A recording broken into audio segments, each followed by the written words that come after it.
So in this chapter, in which we are dealing with the relationship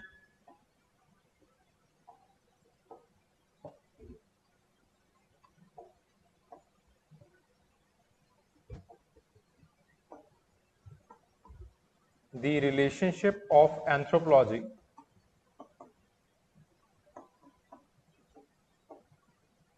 with other disciplines,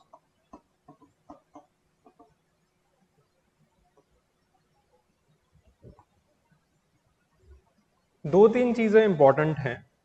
The first thing that is important is that what are the similarities. ठीक है, और similarities जो आपके लिए important हैं, क्या similarities लिखना है, that is the similarity in the scope. जैसे कल हमने सोशियोलॉजी और एंथ्रोपोलॉजी के अंदर देखा था दैट दोनों जो है वो रेस के विषय के साथ डील करती हैं, दोनों जेंडर के साथ डील करती हैं, दोनों जो है वो सोशल स्ट्रैटिफिकेशन के साथ डील करती हैं. इन तीनों चीजों में दोनों जो विषय हैं सोशियोलॉजी और एंथ्रोपोलॉजी वो डील करेंगे, लेकिन दोनों का जो पर्सपेक्टिव होगा दैट विल बी डिफरेंट. जैसे फॉर एग्जांपल जेंडर के अंदर हम हर एक एंथ्रोपोलॉजी में हर एक पर्सपेक्टिव से डील करेंगे. हम रिचुअल्स के पर्सपेक्टिव से भी डील करेंगे, हम इकोनॉमिक के पर्सपेक्टिव, हाँ बिल्कुल बिल्कुल, तो हम इकोनॉमिक्स के पर्सपेक्टिव से भी डील करेंगे. ठीक है. Similarly in the social stratification के अंदर भी ये चीजें होने वाली हैं. इसके अंदर भी हम अलग अलग पर्सपेक्टिव से डील करने वाले हैं. ठीक है. In the sociology basically we deal only from the perspective of the sociological perspective, यानी कि जो आपके पास सोशल पर्सपेक्टिव होगा, सोशल स्ट्रक्चर का पर्सपेक्टिव होगा, उसी से हम डील करेंगे. ठीक है, गॉट द पॉइंट. तो basically the first thing is the similarity of the scope. The second thing that you are going to deal with is the similarities in the methods. For example, in sociology as well as in the anthropology, दोनों के अंदर जो है वो आप कुछ methods like interview method,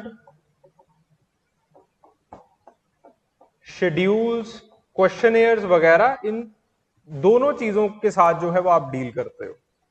ठीक है, दोनों सब्जेक्ट्स के अंदर इंटरव्यूज होंगी, दोनों में शेड्यूल्स होंगे, दोनों में क्वेश्चनएयर्स होंगे.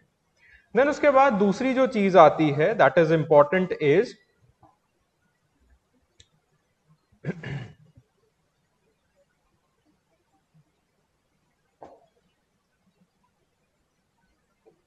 The differences.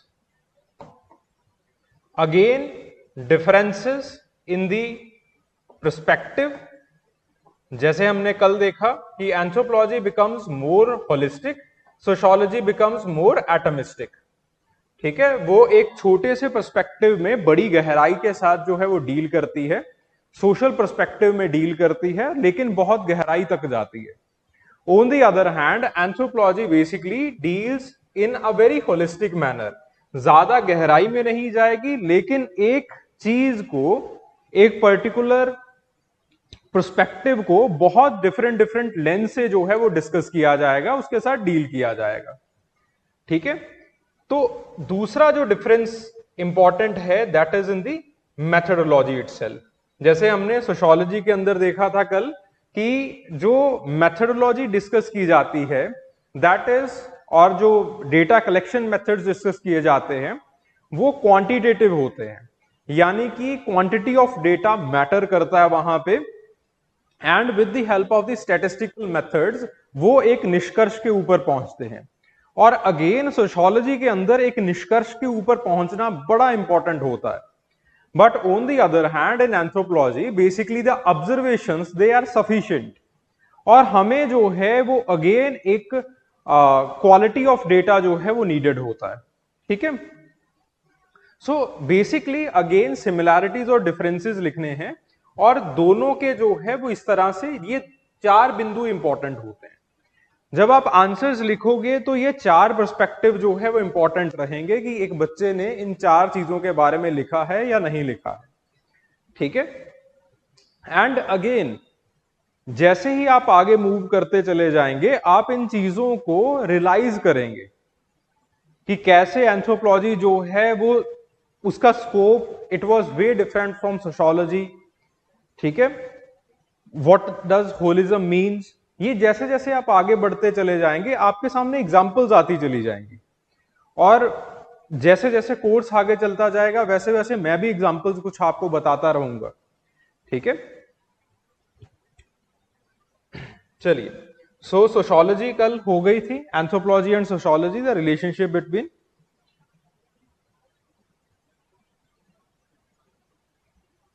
Anthropology and sociology. Then आज जो है वो हमें डिस्कस करना है द रिलेशनशिप बिटवीन एंथ्रोपोलॉजी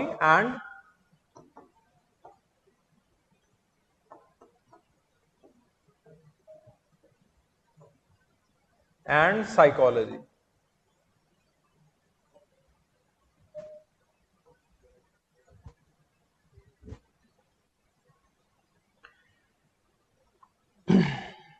ठीक है,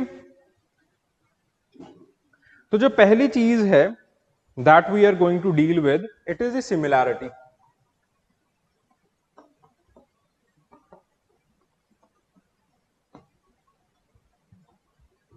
सिमिलैरिटी, जो पहली सिमिलैरिटी है, both anthropology and and the behaviour sciences और psychology both deals with the human behaviour.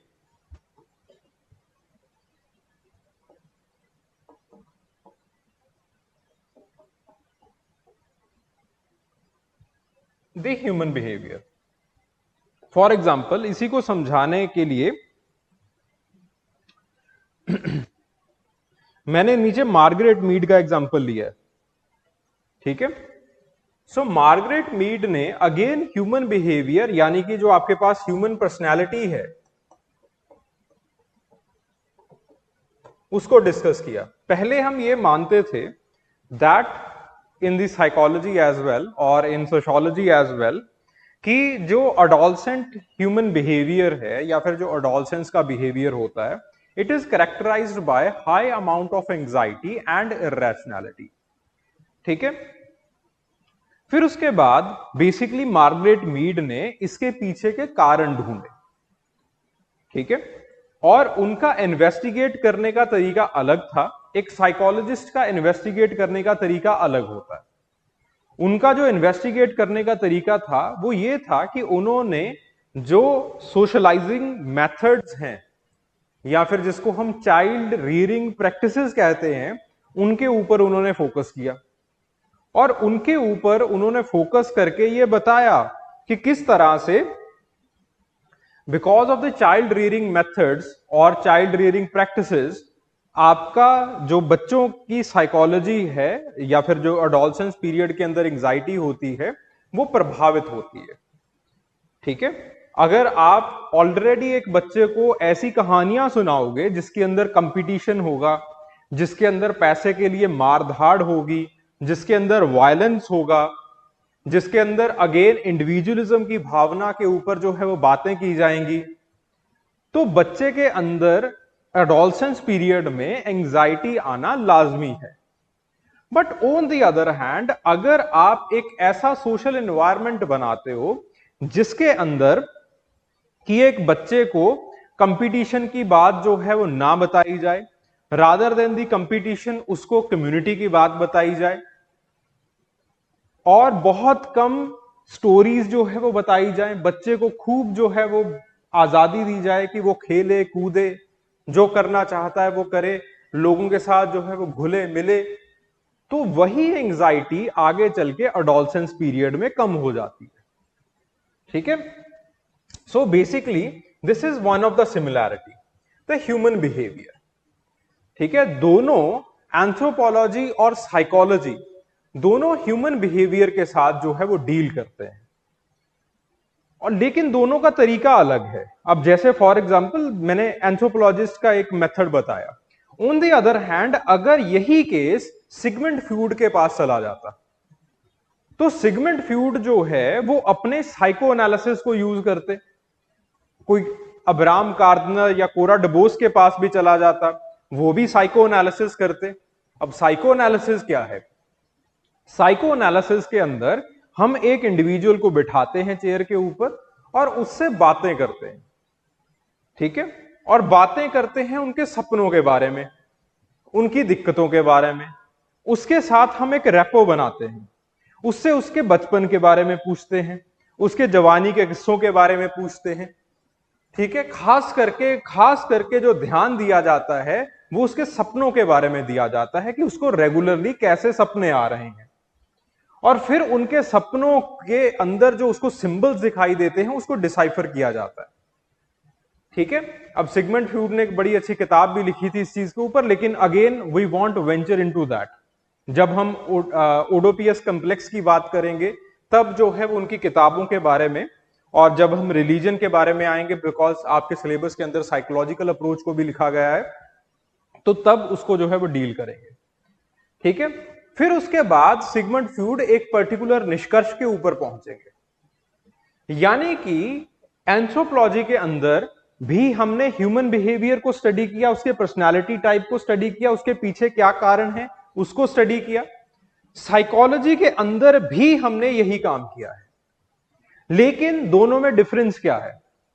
Anthropology के अंदर हमने अपना जो यूनिट माना है वो पूरी सोसाइटी को माना है, क्योंकि पूरी सोसाइटी के अंदर कल्चर के हिसाब से जो मिथ्याएं हैं बच्चों को सुनाई जाती हैं, कहानियां बच्चों को सुनाई जाती हैं, ठीक है। ऑन द अदर हैंड जो सिगमंड फ्यूड फोकस करेंगे वो पूरी सोसाइटी के ऊपर फोकस नहीं करेंगे, वो एक इंडिविजुअल के ऊपर फोकस करेंगे, उसके सपनों के ऊपर फोकस करेंगे, उसकी जीवन के ऊपर फोकस करेंगे। तो वहां पे फोकस साइकोलॉजिकल अप्रोच के अंदर या फिर साइकोलॉजी के अंदर जो फोकस रहेगा, जो यूनिट ऑफ स्टडी रहेगा, वो एक इंडिविजुअल रहने वाला है, वो पूरी सोसाइटी या पूरा कल्चर नहीं रहने वाला है, ठीक है। सो इस तरह से आपके पास जो है वो सिमिलैरिटी ये है कि दोनों ह्यूमन बिहेवियर को स्टडी करेंगे, दोनों पर्सनालिटी को स्टडी करेंगे, बट स्कोप या पर्सपेक्टिव मेथड दोनों का अलग अलग रहेगा, ठीक है।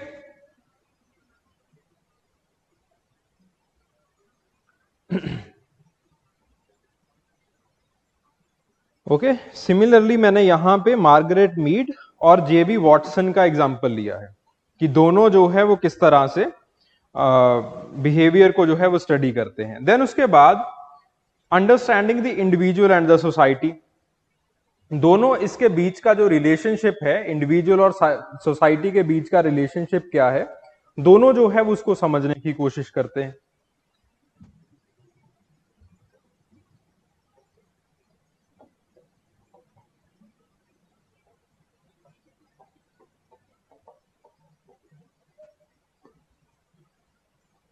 जैसे फॉर एग्जांपल यहां पे मैंने रूथ बेनेडिक्ट का एग्जांपल लिया।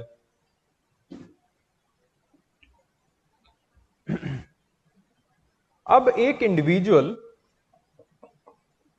और सोसाइटी के बीच में क्या रिलेशनशिप रहता है,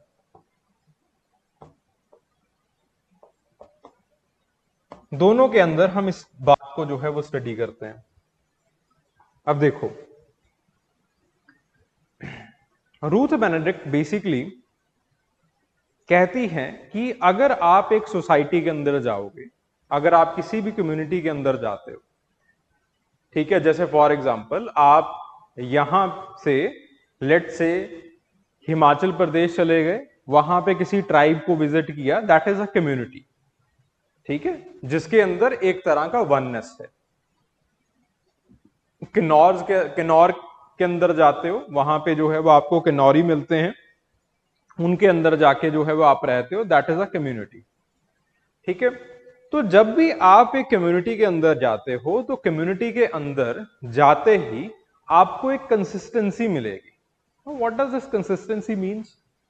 कंसिस्टेंसी का मतलब है कि सबका एक तरह का बिहेवियर जो है वो कहीं ना कहीं आपको मिलेगा।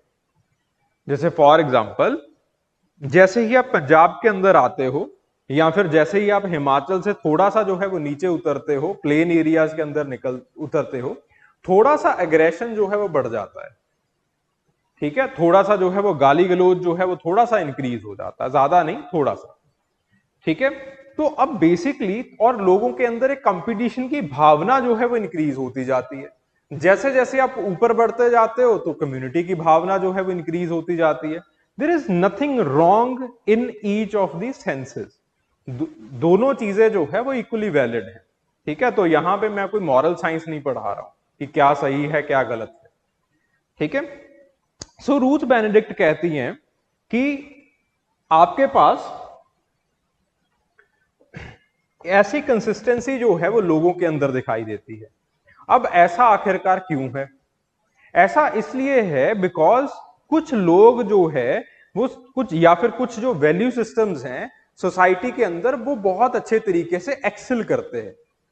कुछ वैल्यू सिस्टम्स जो है वो आपको बाहर से दिखाई देते हैं, तो लोग अल्टीमेटली उस वैल्यू सिस्टम की तरफ जो है वो भागना शुरू कर देते हैं। अगर लेट्स से एक अग्रेसिव व्यक्ति या फिर एक जो है वो इंडिविजुअलिस्टिक व्यक्ति अपने सोसाइटी के या फिर अपनी कम्युनिटी के अंदर बहुत ज्यादा सक्सेसफुल हो पाता है और उसकी जो है वो लोग बातें करते हैं, तो अल्टीमेटली पूरी की पूरी सोसाइटी जो है वो उस वैल्यू सिस्टम की तरफ जो है वो भागना स्टार्ट कर देती है। It creates a pattern in the society कि सब लोग उसी एक भावना को या फिर उस वैल्यू सिस्टम को एडहर करना स्टार्ट कर देंगे। ठीक है, सो इस तरह से आपके पास एक पैटर्न दिखना शुरू हो जाता है सोसाइटी के अंदर। और दोनों एंथ्रोपोलॉजी और साइकोलॉजी इस चीज के अंदर जो है वो डील करते हैं कि वो जो सोसाइटी के अंदर पैटर्न्स हैं वो किस तरह से बनते हैं। ठीक है, एंथ्रोपोलॉजी का पर्सपेक्टिव ज्यादा सोशल रहेगा, ज्यादा कल्चरल रहेगा, और आपके पास जो साइकोलॉजी है उसका पर्सपेक्टिव थोड़ा सा इंडिविजुअलिस्टिक रहेगा कि वो एक एक इंडिविजुअल को जो है वो स्टडी करेगा, उससे जो है वो क्वेश्चनियर भरवाया जाएगा और पैटर्न को स्टडी किया जाएगा। एंथ्रोपोलॉजी के अंदर ऐसा नहीं होगा। यहां पे हम पार्टिसिपेंट ऑब्जर्वेशन करेंगे, यहां पे हम उन लोगों के अंदर जाके बैठेंगे, उन लोगों के साथ बातचीत करेंगे, अपनी डायरी के अंदर लिखेंगे कि क्या बातचीत की, उस डायरी को, उस कन्वर्सेशन को पब्लिश किया जाएगा। फिर उसके बाद जो है वो we will turn towards a conclusion. ठीक है, तो दोनों का काम करने का तरीका जरा अलग है, लेकिन दोनों का जो स्कोप है, जो वो हासिल करना चाहते हैं, वो बिल्कुल सेम है। That we want to see the relationship between the individual and the society. ठीक है, देन उसके बाद ह्यूमन कॉग्निशन किस तरह से बनता है, ह्यूमन वैल्यूज जो है वो किस तरह से बनती हैं। ठीक है, सो आगे चल के किस तरह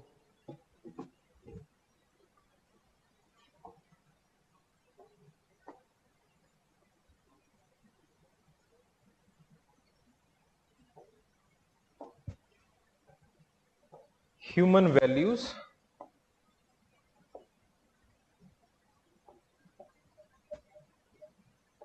एंड कॉग्निशन दोनों जो है वो इस चीज के साथ जो है डील करते हैं। ठीक है, कि ह्यूमन वैल्यू सिस्टम्स कैसे बनते हैं और आपके पास जो है वो लोग किस तरह से सोचते हैं, लोगों के जो दिमाग के बेसिक स्ट्रक्चर्स हैं वो किस तरह से बनते हैं। ठीक है, सो जैसे फॉर एग्जांपल इसके अंदर मैंने क्लॉड लेवी स्ट्रॉस का एग्जांपल दिया है of the human cognition. Claude Levi Strauss कहते हैं कि जो सबसे इंपॉर्टेंट चीज है इंसान की जिंदगी के अंदर और जो कि यूनिवर्सल भी है इंसान की जिंदगी के अंदर, दैट इज द लैंग्वेज। ठीक है, इंसान किस तरह से जुबान बोलता है, लैंग्वेज क्या है इंसान की, वो सबसे इंपॉर्टेंट चीज है। ठीक है, और वो कहते हैं कि लैंग्वेज के अंदर there are binary opposition's.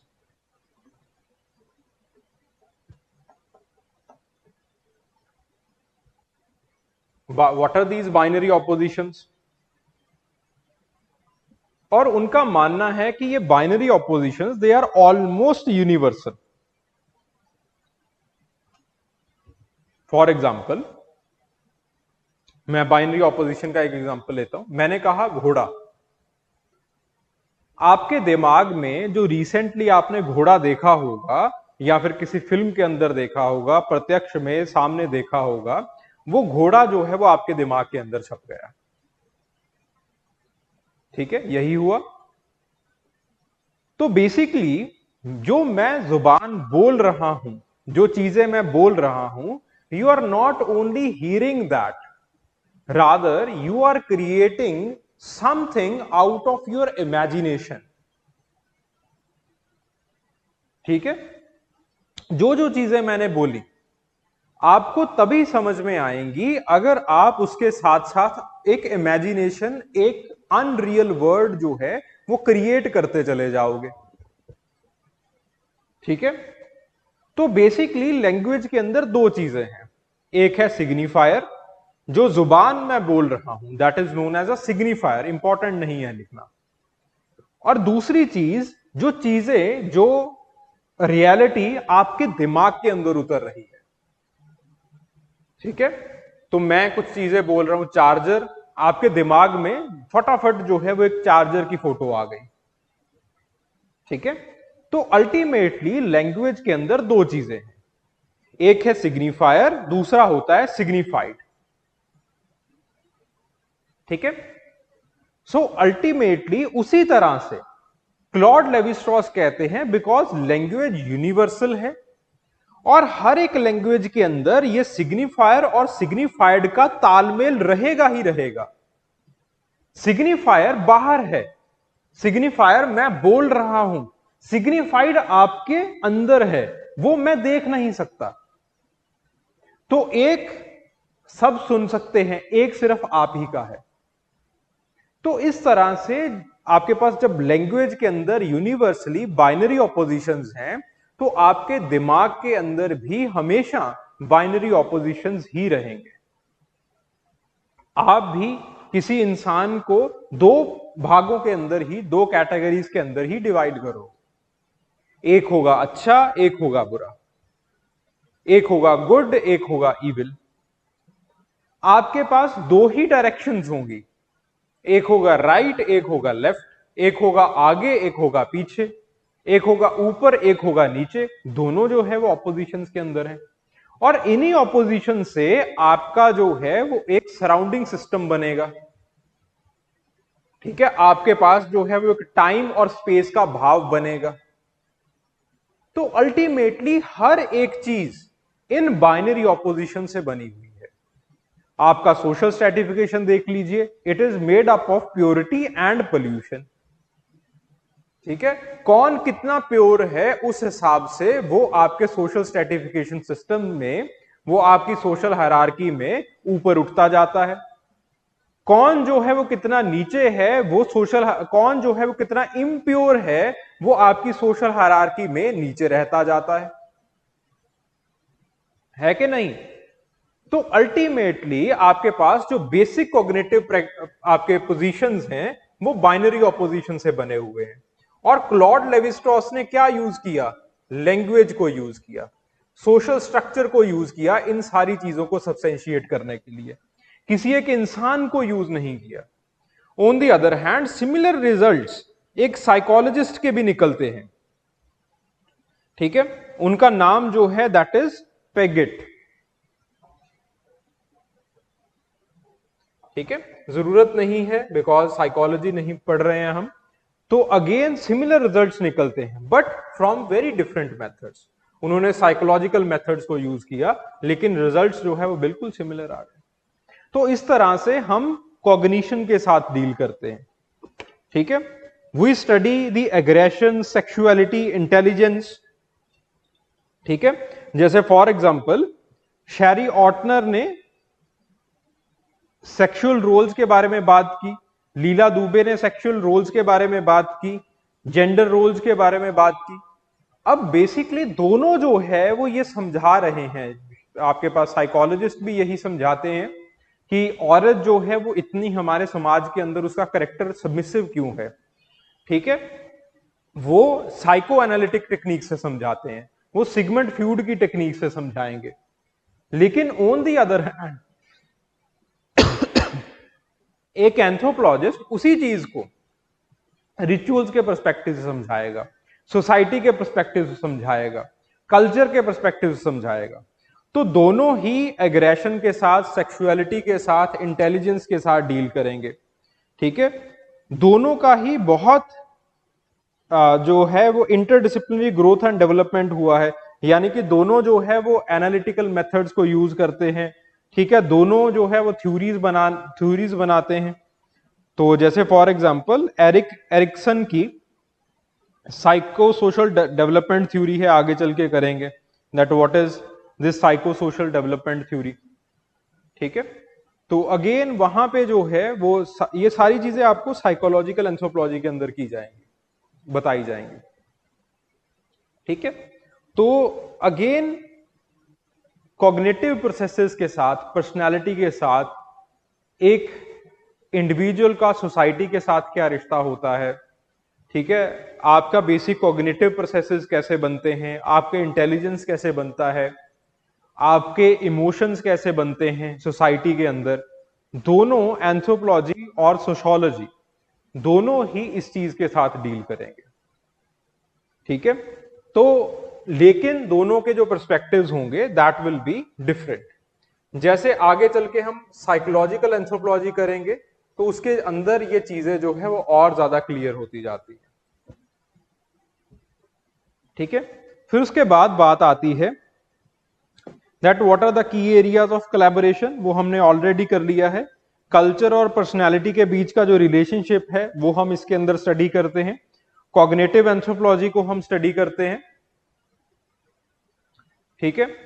So cognition और आपकी जो बेसिक पर्सनैलिटी है वो सोसाइटी की वजह से कैसे बन रही है, सिंबल्स को हम यहां पे स्टडी करते हैं, ठीक है।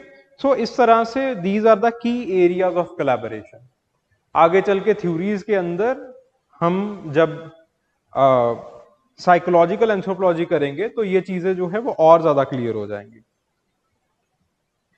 Okay, anybody having any kind of doubt?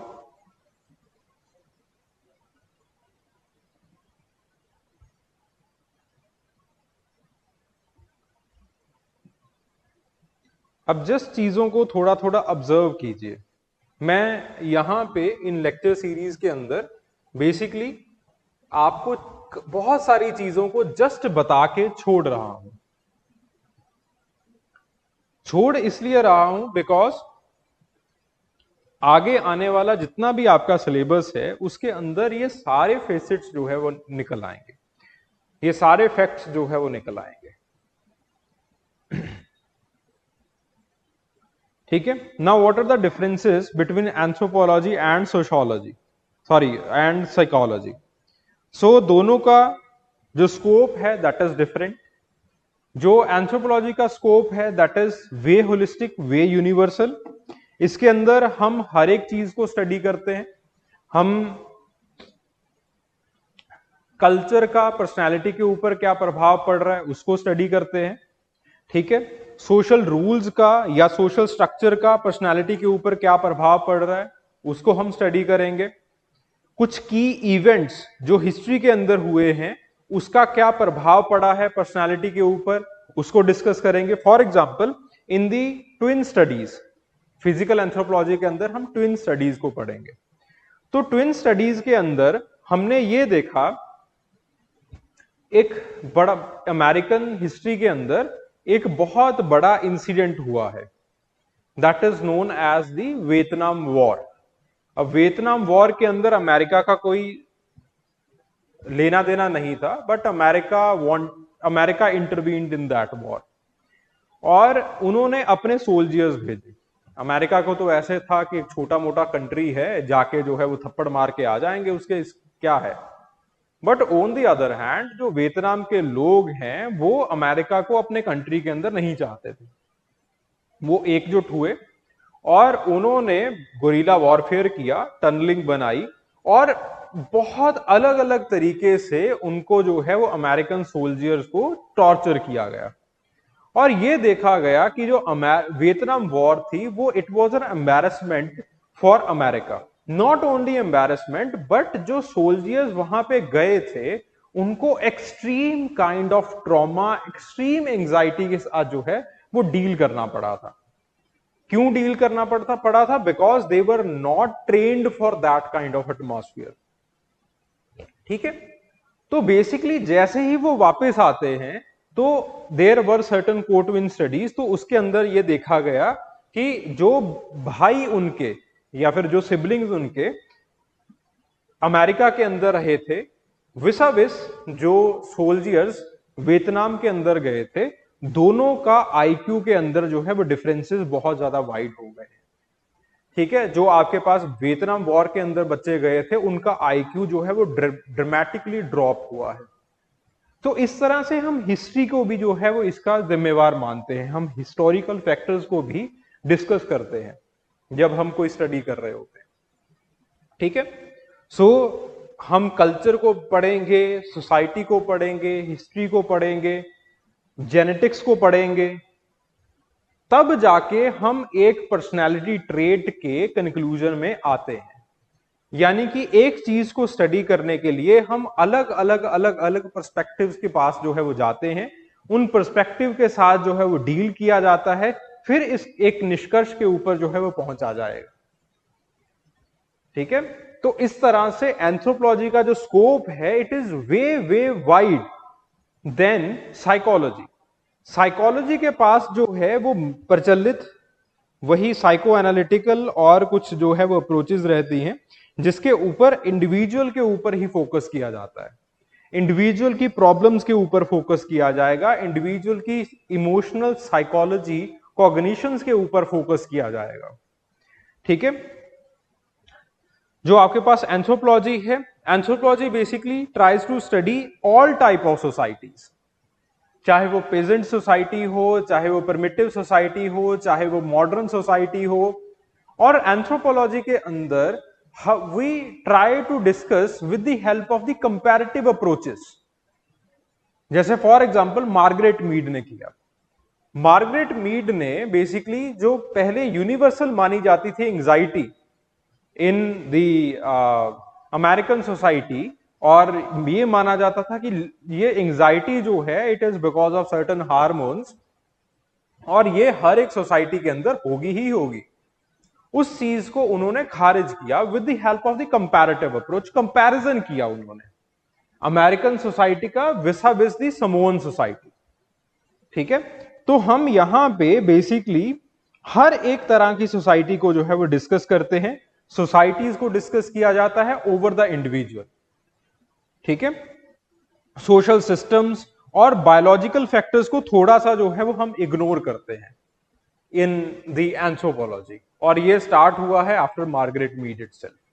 ठीक है, जब सब्जेक्ट मैटर की बात आती है इन साइकोलॉजी, तो साइकोलॉजी के अंदर ज्यादातर जो फोकस रहता है it is on the advanced societies. ठीक है, बिकॉज हिस्टोरिकली जो साइकोलॉजी जब एज अ डिसिप्लिन बना तो वो मॉडर्न सोसाइटीज को स्टडी करने के लिए बना, तो उसका ज्यादातर फोकस जो है वो एक इंडिविजुअल के ऊपर रहता है। ठीक है,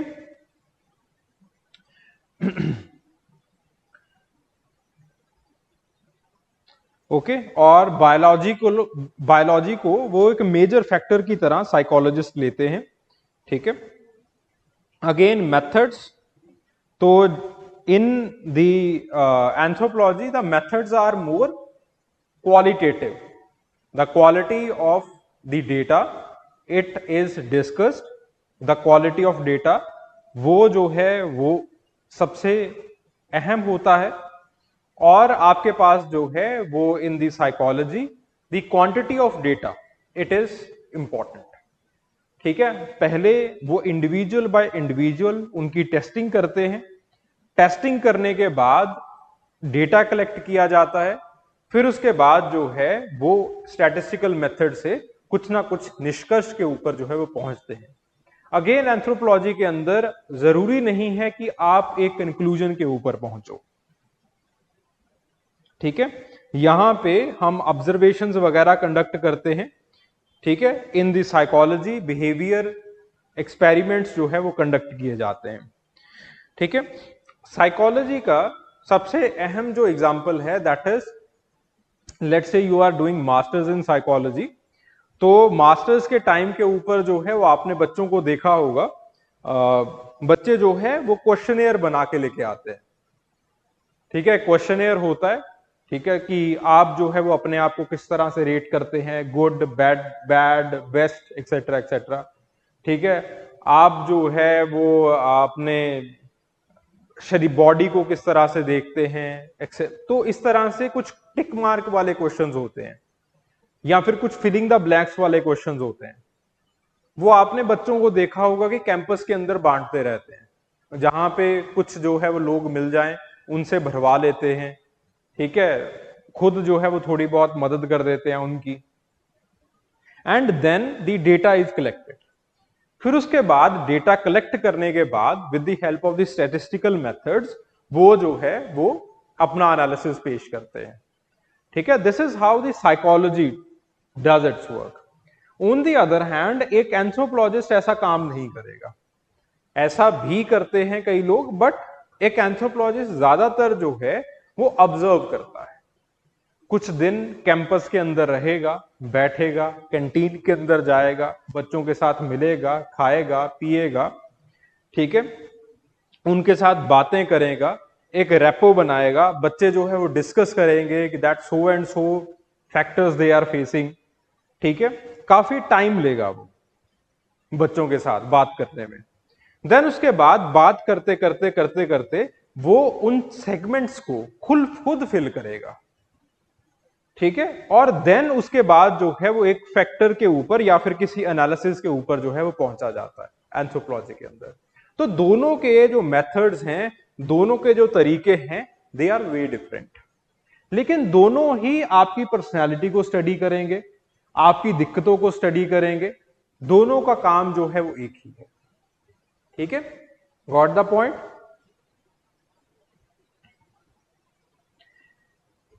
मेरी बात समझ में आ रही है? क्रक समझ में आ गया? ओके, ठीक है। देन उसके बाद बात आती है एंथ्रोपोलॉजी एंड इकोनॉमिक्स।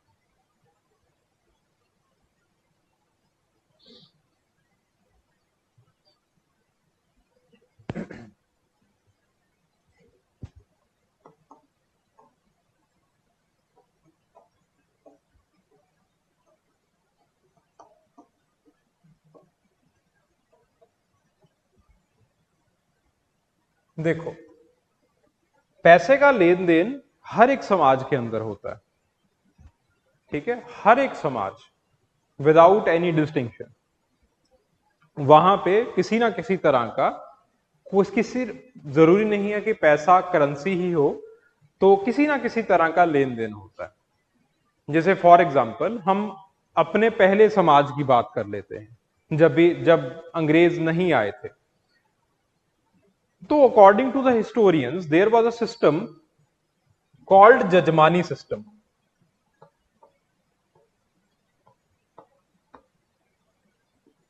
ठीक है। So there was a system called jajmani system. Jajmani system के तहत जो है वो काम किया जाता था। जजमानी सिस्टम के तहत जो है वो लोग एक दूसरे के साथ मिलते जुलते थे, वो बार्टर करते थे। बार्टर कैसे करते थे कि लेट्स से एक जजमान होता था, उसके बहुत सारे पैट्रन्स हैं, ठीक है, उसके पैट्रन्स जो है वो उनको सर्विसेज देते हैं, जैसे बार्बर है, बार्बर से जो है वो जजमान ने बाल कटवा लिए, फिर उसके बाद जजमान के पास जैसे ही अनाज आया, उसने कुछ बोरी अनाज जो है वो बार्बर के घर भिजवा दिया, ठीक है। अब बेसिकली हुआ क्या है दैट आपके पास सर्विसेज और गुड्स का लेन देन हुआ है, ओके। आज भी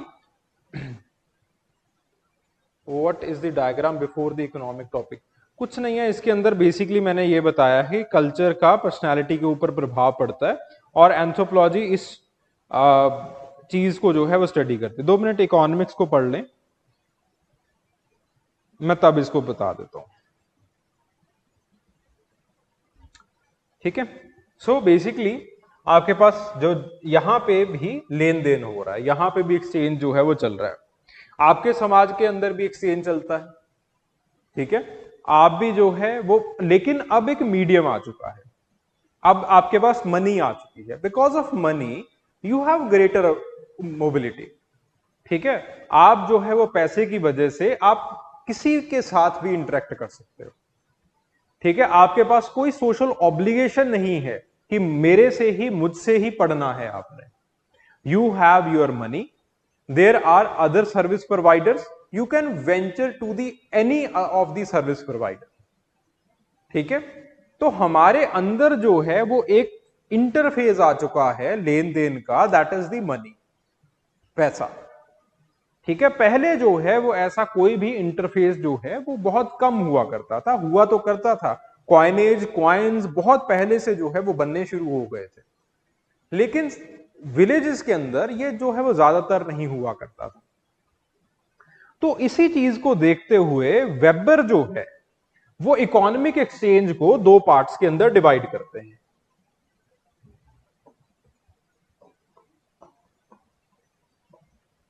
वेबर कहते हैं कि ये जो इकोनॉमिक एक्सचेंज है इसको 2 पार्ट्स के अंदर डिवाइड किया जा सकता है।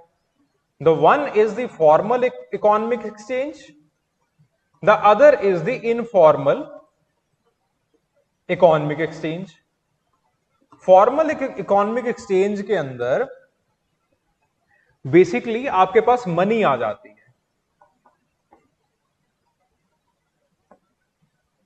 और इनफॉर्मल के अंदर आपके पास जो है वो बार्टर आ जाता है। ठीक है, मनी की वजह से बहुत सारी चीजें चेंज हो जाती है। आगे चल के Karl Polanyi he is a historian in himself, but उसको हम जो इकोनॉमिक एंथ्रोपोलॉजी है उसके अंदर कोट करते हैं।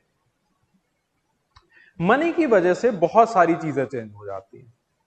मनी की वजह से, जैसे फॉर एग्जांपल मैंने अभी आपको एक एनालिसिस बताया कि अब आपके पास पैसा है and I am the service provider, like me there are many other service providers. तो आपके पास पता है आपको कि मेरे पास इतना सा ही पैसा है और मुझे जो है वो ये पैसा दे के एक सर्विस को जो है वो ग्रहण करना है, तो आप किसी भी सर्विस प्रोवाइडर के पास जा सकते हो। तो इसके अंदर आपका जो एनालिसिस होगा that will be rational from the perspective of the profit, कि ये सर्विस प्रोवाइडर मुझे प्रीवियस ईयर क्वेश्चंस भी करवा के दे रहा है, ये सर्विस प्रोवाइडर जो है वो इसकी क्वालिटी ऐसी है, तो you will ultimately draw a matrix around it. ठीक है, एक मैट्रिक्स को ड्रॉ करके आप इस निष्कर्ष के ऊपर पहुंचोगे कि आखिरकार मुझे किसके पास जाना चाहिए। ठीक है, तो मनी से अकॉर्डिंग टू मिस्टर वेबर जो मनी है, और and according to the Mister Karl Polanyi, money से जो आपका एक प्रॉफिट एंड लॉस एनालिसिस है वो आना शुरू हो जाता है। Profit and loss analysis barter system से, जब आपके पास इनफॉर्मल सिस्टम होता है, देन आप एक प्रॉफिट एंड लॉस एनालिसिस नहीं करते हो, but you have a social analysis. आप एक सोशल एनालिसिस करते हो। ठीक है, जैसे फॉर एग्जांपल जजमान और कामिन का रिश्ता है। अब लेट्स से जजमान को जो है वो ज्यादा अपना बार्बर पसंद नहीं आ रहा है। ठीक है, तो जजमान जो है वो अपना बार्बर चेंज करना चाहता है, या फिर बार्बर को जो है वो अपने घर से बाहर निकालना चाहता है, या फिर उसके साथ जो है वो किसी भी तरह का नेगोशिएशन करना चाहता है। तो नेगोशिएट करने से पहले, चेंज करने से पहले उसको सोसाइटी की अनुमति लेनी होगी, उसको जो और जजमान है उसके साथ जो है वो बातचीत करनी पड़ेगी। जो बार्बर की अपनी कास्ट पंचायत है उसके साथ बात करनी पड़ेगी कि आपका जो बार्बर है वो इस तरह से हमें खराब कर रहा है, वो आता नहीं है। लेट से बार्बर ने अपना जजमान बदलना है, उसको जजमान पसंद नहीं आ रहा है, तो अगेन पहले वो सोसाइटी के अंदर अपना ग्रीवियंस रखेगा, फिर उसके बाद कहीं ना कहीं जो है वो उसको कोई नेगोशिएशन मिलेगी या फिर वो जो है वो एक पर्टिकुलर अपना उसको चेंज वगैरह जो है वो कर सकता है। अब यहां पे जो आपकी रैशनैलिटी है वो सोसाइटी के ऊपर डिपेंडेंट है। आप सोशल रिलेशनशिप्स को पहले देख रहे हो, आपको उसका चाल चलन नहीं पसंद है इसलिए आप उसको चेंज कर रहे हो, ठीक है। यहां पे जब आपके पास मनी आ जाती है तो आप प्रॉपर एक प्रॉफिट एंड लॉस एनालिसिस करते हो। तो इस तरह से कार्ल पोलैनी कहते हैं कि इकोनॉमिक्स और इकोनॉमिक एंथ्रोपोलॉजी के अंदर सबसे बड़ा डिफरेंस यही है कि इकोनॉमिक्स लेन देन को प्रॉफिट एंड लॉस एनालिसिस के ऊपर स्टडी करती है। ऑन द अदर हैंड जो आपके पास सोशो कल्चरल एंथ्रोपोलॉजी है या फिर आपके पास जो एंथ्रोपोलॉजी है वो इसी लेन देन को सोसाइटी के मैट्रिक्स के अंदर स्टडी करती है, प्रॉफिट एंड लॉस एनालिसिस या प्रॉफिट एंड लॉस मैट्रिक्स के ऊपर उसको स्टडी नहीं किया जाता है। Got the point? समझ में आ रही है बात?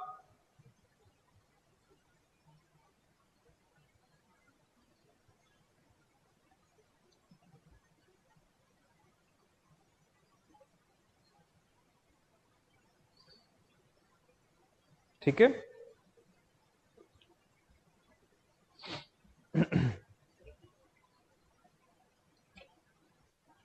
ठीक है। हालांकि एक सोसाइटी के अंदर दोनों सिस्टम्स जो है वो काम करते हैं। आपके पास एक फॉर्मल सिस्टम भी काम करता है और आपके पास एक इनफॉर्मल सिस्टम भी काम करता है। दोनों सिस्टम्स जो है, जैसे वेबर ने तो एक बताया था कि आप इनफॉर्मल से फॉर्मल की तरफ जाओगे अल्टीमेटली, बट एक एंथ्रोपोलॉजिस्ट हैं, नाम है उनका रेमंड फिर्थ।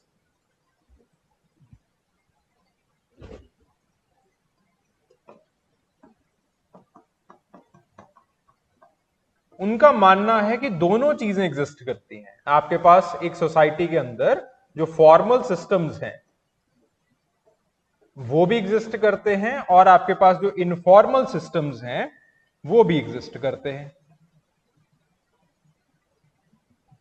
जैसे फॉर एग्जाम्पल रेमंड फिर्थ ने टकोपियंस के अंदर काम किया है, ठीक है। आगे चल के हम देखेंगे कि टकोपियन सोसाइटी के अंदर क्या होता है, क्या नहीं होता है, एक्सेट्रा एक्सेट्रा। एक छोटी सी सोसाइटी है टकोपियन सोसाइटी, वहां पे उन्होंने काम किया। टकोपियंस के अंदर वो लोग ज्यादा फिशिंग नहीं करते हैं, ठीक है। वो फिशिंग करके अपना गुजारा करते हैं, लेकिन फिशिंग जो है वो ज्यादा नहीं की जाती है। फिशिंग सिर्फ उतनी सी की जाती है जितनी सोसाइटी के अंदर, रिलीजन के अंदर निर्धारित की जाए। जैसे उनके अंदर जो एक फिशिंग नेट का एक जो सेगमेंट होता है वो रिलीजियसली निर्धारित किया जाता है। उनका जो अपने मंदिर होते हैं, उनके जो रिलीजियस प्लेसेस होते हैं, वहां पे नेट को क्राफ्ट किया जाता है, निट किया जाता है, ठीक है। उसके डायमेंशंस निर्धारित होते हैं। प्रीस्ट जो है वो उसको आशीर्वाद देता है, ठीक है, हमारे शब्दों के अंदर आशीर्वाद, ठीक है। तो फिर उसके बाद उनके ऊपर रिस्ट्रिक्शंस लगाए जाते हैं कि नेट आपने एक बार फेंक लिया, दूसरी बार नहीं फेंकोगे, फिर उसके बाद आप घर पे आओगे, जितनी फिशेज मिली उतनी फिशिंग से जो है वो आप अपना गुजारा करोगे। These are the areas that you can venture, और उन एरियाज को according to the clan, according to your family बांट दिया जाता है। तो इस तरह से it's a well organise system, और देखने में यह लगता है कि अल्टीमेटली रिलीजन या कि जो आपके पास सोसाइटल रूल्स हैं वो इन सिस्टम को गाइड कर रहे हैं, ठीक है। क्योंकि प्रीस्ट जो है वो नेट आपको निट करके दे रहा है। नेट का कितना घेरा होगा, ज्यादा बड़ा नेट नहीं आप बना सकते हो, दूसरी बार नेट नहीं फेंक सकते हो। यह माना जाता है कि अगर दूसरी बार नेट फेंका तो उसके जो देवी देवता है वो नाराज हो जाएंगे, ठीक है। तो अल्टीमेटली इट इज थॉट और it is seen according to Mister Raymond Firth कि आपके पास जो है ये पूरा का पूरा जो इकोनॉमिक सिस्टम है फिशिंग वाला, ये it is guided by the culture. Culture उसको जो है वो गाइड कर रही है, कल्चर उसको बना रही है, ठीक है। सोशल मैट्रिक्स के अंदर उसको जो है वो बुना जा रहा है। बट अल्टीमेटली जब आप एक क्लोजर लुक लो, उनकी मैथोलॉजी को देखो, सो इन चीजों को बड़े ही रैशनल वे के अंदर जो है वो बताया गया है। उन्होंने अपनी मैथोलॉजी के अंदर ओवर फिशिंग की बात की है, सस्टेनेबिलिटी की बात की है, और उन्होंने अपनी मैथोलॉजी के अंदर इन चीजों के बारे में साफ साफ बताया है कि अगर आप आज ओवर फिशिंग करोगे तो आपके बच्चे जो है वो भूखे मरेंगे, ठीक है। उनको जो है, आपकी जो भूख है वो उनको सताने वाली है, ठीक है। एंड जब लोगों के साथ बात की जाती है, जब लोगों के साथ उनके इंटरव्यूज वगैरह लिए जाते हैं, तो ये चीजें साफ साफ नजर आती हैं कि लोगों को इस चीज के बारे में पता है। But on the other hand सिर्फ बाहर से देखने में हमें ऐसा लग रहा है कि they are doing it on the social grounds, ठीक है। तो रेमंड फिर्थ मानते हैं कि आपके पास जो है वो दोनों तरह की चीजें होती है। I am coming to the doubt. तो दोनों तरह की चीजें होती हैं एक सोसाइटी में, फॉर्मल सिस्टम्स भी होते हैं, इनफॉर्मल सिस्टम्स भी होते हैं।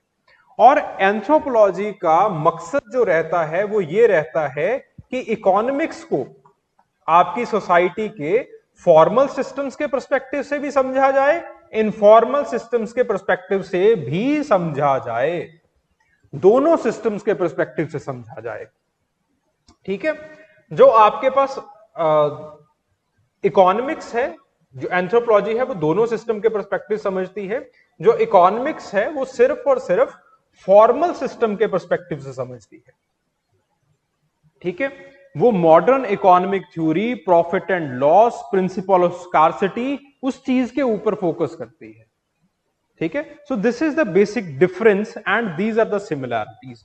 सो can we say that economics study the cash flow between the moneylenders and peasants, whereas the anthropology, it studies how this led to the further degradation of the status? बिल्कुल बिल्कुल बिल्कुल ये कह सकते हैं, बिल्कुल ये कह सकते हैं,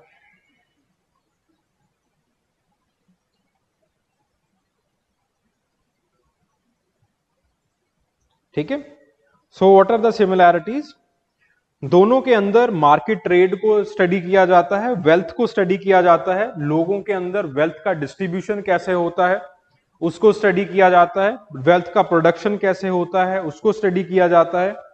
दोनों इकोनॉमिक वेलफेयर के ऊपर बात करते हैं, दोनों सोशल डेवलपमेंट के ऊपर बात करते हैं, ठीक है। दोनों इस चीज के, इकोनॉमिक्स और एंथ्रोपोलॉजी दोनों इस चीज के ऊपर बात करते हैं कि एक ट्राइब का, यानी कि जैसे आपने पीजेंट सोसाइटी की बात की, तो पीजेंट सोसाइटी का किस तरह से आप उत्थान कर सकते हैं, किस तरह से उसको जो है वो डेवलप किया जा सकता है, ठीक है। सो दोनों जो है वो इकोनॉमिक्स का और सोसाइटी का इंटरप्ले की बात करते हैं। दोनों ये बात करेंगे कि आपके पास जो है वो कैसे डेप्रीवेशन हो रहा है पीजेंट्स का, लेकिन दोनों का पर्सपेक्टिव डिफरेंट रहेगा, ठीक है। सो डिफरेंसेस के ऊपर आइए। इकोनॉमिक्स का ज्यादा जो है वो फोकस्ड अप्रोच रहता है, सिर्फ इकोनॉमिकल पर्सपेक्टिव से, यानी कि आपके पास फॉर्मल पर्सपेक्टिव से चीजों को डील किया जाएगा। एंथ्रोपोलॉजी का जो स्कोप है that is bit broad. Anthropology के अंदर एक इंसान को इकोनॉमिक मैन की तरह बताया जाता है। Now who is this economic man?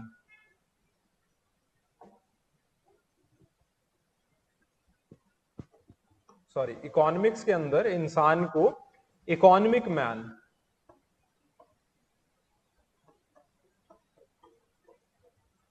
Economic man की तरह बताया जाएगा। अब ये इकोनॉमिक मैन आखिरकार है कौन? इकोनॉमिक मैन ऐसा मैन है जिसको वेबर कहते हैं he is rational,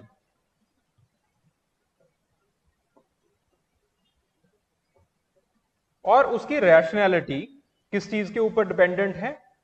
profit and loss. उसकी रैशनैलिटी डिपेंडेंट है स्कार्सिटी के ऊपर। उसकी रैशनैलिटी डिपेंडेंट है इनफाइनाइट नीड्स के ऊपर। उसकी नीड्स इंक्रीज होती रहती हैं। तो ऐसा जो मैन है that is the economic man. जैसे हम लोग हैं, हम लोग कोई चीज खरीदते हैं तो खरीदने से पहले फॉर्मल मार्केट्स के अंदर अपना प्रॉफिट एंड लॉस एनालिसिस करते हैं। ठीक है, किस चीज के अंदर कम दाम देके आपको ज्यादा चीजें मिल रही हैं। ठीक है, देन उसके बाद हम हमेशा स्कार्सिटी के अंदर, अभाव के अंदर जीते हैं। हमारे दिमाग के अंदर एक चीज होती है कि पैसे हमारे पास उतने ही हैं, बजट हमारे पास उतना ही है, और इस बजट के अंदर हमें अपनी इनफाइनाइट नीड्स, ऐसी चीजें, ऐसा सेंस ऑफ नीड्स जो कि एवर एक्सपेंडिंग है, उसको पूरा करते रहना है। ठीक है, तो हमारे अंदर ये चीजें, ये तीन चीजें होती हैं। प्रॉफिट एंड लॉस एनालिसिस करेंगे, आपके अंदर एक स्कार्सिटी का भाव रहेगा कि नीड्स जो है, जो पैसे हैं आपके पास बड़े स्कार्स हैं। ठीक है, और उसके बाद जो है वो आपकी जो नीड्स हैं वो इनफाइनाइट होती रहेंगी, वो एवर एक्सपैंड होती रहेंगी। तो ऐसा इंसान जो है वो दैट इज अ रैशनल और रैशनल इकोनॉमिक मैन, जिसको हम कहते हैं REM। Okay, on the other hand anthropology इस चीज को मानती है कि ये चीजें हो रही हैं इंसान के साथ। इंसान प्रॉफिट लॉस को देख रहा है, इंसान स्कार्सिटी को देख रहा है, और स्कार्सिटी के साथ साथ इंसान की नीड्स, उसकी जरूरतें भी इनफाइनाइटली इंक्रीज कर रही हैं। ये चीजें हैं उसके अंदर। But along with that anthropology ये भी मानती है कि इंसान प्रॉफिट एंड लॉस के साथ साथ अपनी सोसाइटी और सोशल बॉन्ड्स को छोड़ता नहीं है। जैसे फॉर एग्जांपल, बड़ी प्यारी स्टडी है राजकमल मुखर्जी की स्टडी है, RK मुखर्जी की स्टडी। राजकमल मुखर्जी, अब बेसिकली अर्बनाइजेशन हो रहा है इंडिया के अंदर। अर्बनाइजेशन के चलते वेबर की थ्योरी आनी चाहिए थी। वेबर क्या कहते हैं कि आपके पास जैसे ही अर्बनाइजेशन होगा तो आपके पास न्यूक्लियर फैमिलीज बननी स्टार्ट हो जाती हैं। न्यूक्लियर फैमिलीज क्यों बनती हैं? क्योंकि जैसे ही आप अर्बन एरियाज के अंदर जाते हो, जो जमीन का दाम होता है, जो लैंड होती है, वो आपके पास काफी छोटी मिलती है, और उसके साथ साथ लैंड का प्राइस काफी ज्यादा होता है। और इंसान के पास इतने पैसे नहीं होते हैं कि पूरी की पूरी सोसाइटी को यहां पे बुला सके। तो वो क्या करता है, वो इंसान जो है वो खुद अपनी बीवी और अपने बच्चों को लेके जो है वो एक न्यूक्लियर फैमिली बना देता है। ठीक है, बहुत सारे सोशियोलॉजिस्ट, पार्सन, वेबर इस चीज के हक में हैं, और यूरोप के अंदर ये चीज देखी भी गई। लेकिन इंडिया के अंदर ऐसा कुछ नहीं हुआ। इंडिया के अंदर जब एक भाई अर्बन एरियाज के अंदर शिफ्ट हुआ, तो राजकमल मुखर्जी ने, RK मुखर्जी ने इस चीज को डेमोन्स्ट्रेट करके दिखाया कि वो भाई सिर्फ अपने बारे में नहीं सोच रहा है। वो अगर कोई लैंड लेता है या फिर आपके पास प्लॉट लेता है, तो उसके साथ साथ वो ये भी देखता है कि जो मेरा नटल किन है, नटल किन का मतलब सगा भाई, ठीक है, भैया भाभी हैं, वो कहां पे रहेंगे? वो तो गांव के अंदर अकेले पड़ जाएंगे। मेरे बुजुर्ग जो माँ बाप है वो कहां पे रहेंगे? तो अल्टीमेटली यही चीज दिल्ली के अंदर भी देखी गई। MS गोर एक एंथ्रोपोलॉजिस्ट हैं, आगे चल के हम करेंगे उनके बारे में बात। उन्होंने दिल्ली के अग्रवाल के अंदर स्टडी की, अग्रवाल कास्ट के अंदर। तो उन्होंने देखा कि जब अग्रवाल कास्ट, अब दिल्ली के अंदर बहुत ज्यादा पॉपुलेशन डेंसिटी है, ठीक है, तो वो क्या करते हैं, rather than buying a bigger plot, वो क्या करते हैं, प्लॉट की एक छोटा सा प्लॉट लिया जाता है और उसकी मल्टी स्टोरी जो बिल्डिंग है वो बना ली जाती है। ग्राउंड लेवल के ऊपर माँ बाप रहते हैं, खुद जो है वो पहली मंजिल, भाई जो है वो दूसरी मंजिल पे रहना शुरू कर देता है। ठीक है, तो इस तरह से आपके पास जो है पूरी फैमिली, जो कि एक बहुत बड़े सारे प्लॉट में रह रही थी दिल्ली में, वही ज्वाइंट फैमिली जो है वो वर्टिकल रह रही है। समझ में आ रही है बात? तो एंथ्रोपोलॉजी के अंदर हम सिर्फ प्रॉफिट एंड लॉस एनालिसिस नहीं करते हैं, हम लोगों का सोसाइटल एनालिसिस भी करते हैं, सोशल बॉन्ड्स का एनालिसिस भी करते हैं कि लोग किफायत देखते हुए, अपना प्रॉफिट लॉस देखते हुए अपनी सोसाइटी को कैसे कंटिन्यूटी में रख रहे हैं, उसको भी मेंटेन करके रख रहे हैं। ठीक है, देन उसके बाद बात आती है स्कार्सिटी के ऊपर। एंथ्रोपोलॉजी के अंदर दोनों चीजों को रिकॉग्नाइज किया जाता है कि स्कार्सिटी पैसे की भी होती है and scarcity it is also a socially defined phenomena.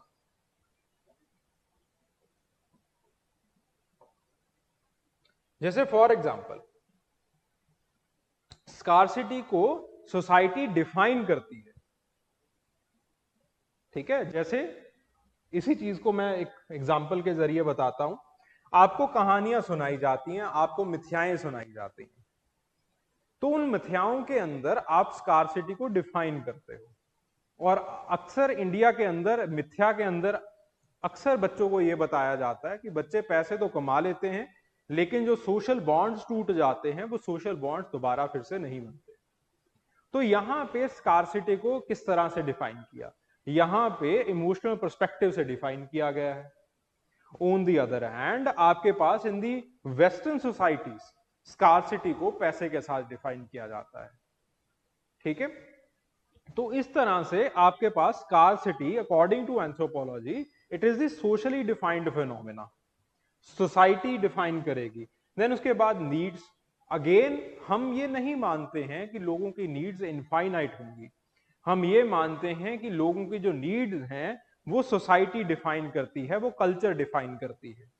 ठीक है, so basically this is the core difference between anthropology and economics. ठीक है, तो इकोनॉमिक्स जब रैशनैलिटी की बात करेगी, रैशनल लीगल मैन या फिर रैशनल इकोनॉमिक मैन की बात करेगी, एंथ्रोपोलॉजी होमो सोसाइटस या फिर आपके पास मैन इन टोटालिटी की बात करेगी। देन उसके बाद जो ऑब्जेक्टिव रहता है इकोनॉमिक्स का वो ये रहता है कि that with the help of the mathematical tools आप किस तरह से, और इंसान को ये देखा जाए कि इंसान किस तरह से वेल्थ को मैक्सिमाइज करता है। ऑन दी अदर हैंड आपके पास जो है एंथ्रोपोलॉजी के अंदर हम ये देखते हैं कि इंसान अपनी वेल्थ को मैक्सिमाइज करते हुए अपने सोसाइटल बॉन्ड्स को भी कैसे नियमित रखता है, अपने सोसाइटल बॉन्ड्स को भी कैसे कंटिन्यूटी में रखेगा। ठीक है, सो देन उसके बाद जो है वो अगेन एंथ्रोपोलॉजी के अंदर जो टूल्स यूज किए जाते हैं, जो मेथड यूज किए जाते हैं, that is the ethnographic method. हम मैथमेटिकल टूल्स वगैरह को कम से कम यूज करते हैं, यूज किया जाता है लेकिन कम से कम यूज किया जाता है। जैसे for example take the case of Raymond Firth. अब रेमंड फिर्थ टोकोपियंस के अंदर काफी समय से रहे, काफी टाइम से जो है उनके साथ उन्होंने तालमेल बना के रखा, उनकी सोसाइटी को उन्होंने स्टडी किया। ठीक है, सो उन्होंने वहां पे कोई मैथमेटिकल मॉडलिंग नहीं की, rather than that participatory observation किया। उन्होंने उनके जो मिथोलॉजिकल स्ट्रक्चर्स हैं उन सारी चीजों को स्टडी किया। ठीक है, यहां पे जो इकोनॉमिक्स है वो मिथ्याओं को स्टडी नहीं करती है, वो कहानियों को स्टडी नहीं करती है। ठीक है, सो देन उसके बाद बात आती है ऑफ रैशनैलिटी। आपके पास जो है वो economics deals with the formal rationality and the anthropology deals with the substantive rationality. ठीक है, तो अगेन मेथोडोलॉजी की अगर बात आए तो आपके पास जो है वो anthropology it deals with the quantitative data, और आपके पास जो है वो economics deals with the quantitative data and the anthropology deals with the qualitative data. Quantitative data के साथ इसलिए डील करती है इकोनॉमिक्स बिकॉज आपको मैथमेटिकल मॉडलिंग करनी है, चीजों को सब्सटेंशिएट करके दिखाना है, और एंथ्रोपोलॉजी जो है वो बेसिकली वहां पे जो क्वांटिटी है उसके ऊपर जो है वो कम फोकस रहता है, क्वालिटी के ऊपर ज्यादा फोकस रहता है कि ऐसा डेटा लिया जाए जिसके अंदर हर एक पर्सपेक्टिव को रखा जाए, लोगों के साथ इंटरव्यूज भी लिए जाएं, लोगों के साथ बैठ के ऑब्जर्वेशन भी की जाए। ठीक है, एथनोग्राफ्स भी लिखे जाएं। ठीक है, तो फिर उसके बाद जो एक निष्कर्ष पे आप पहुंचेंगे वो ऐसा निष्कर्ष आएगा जो कि आपको एक इंटरनल इंसाइट देगा लोगों की जिंदगियों के बारे में। ठीक है, सो इस तरह से जो एंथ्रोपोलॉजी का फोकस रहता है वो ज्यादा नॉन मार्केट इकोनॉमीज के ऊपर रहेगा। ठीक है, जो इकोनॉमिक्स है इसका ज्यादा फोकस जो है वो मार्केट इकोनॉमीज के ऊपर रहता है। Got the point? समझ में आ रही है अभी बात? हाँ या ना? ठीक है,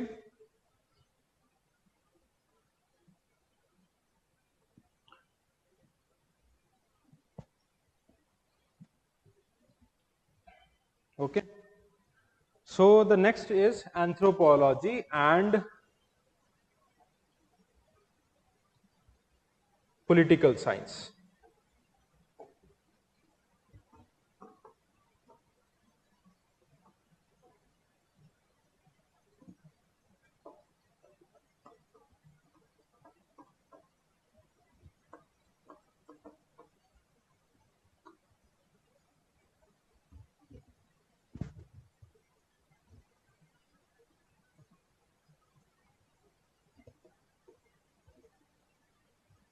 What is political science?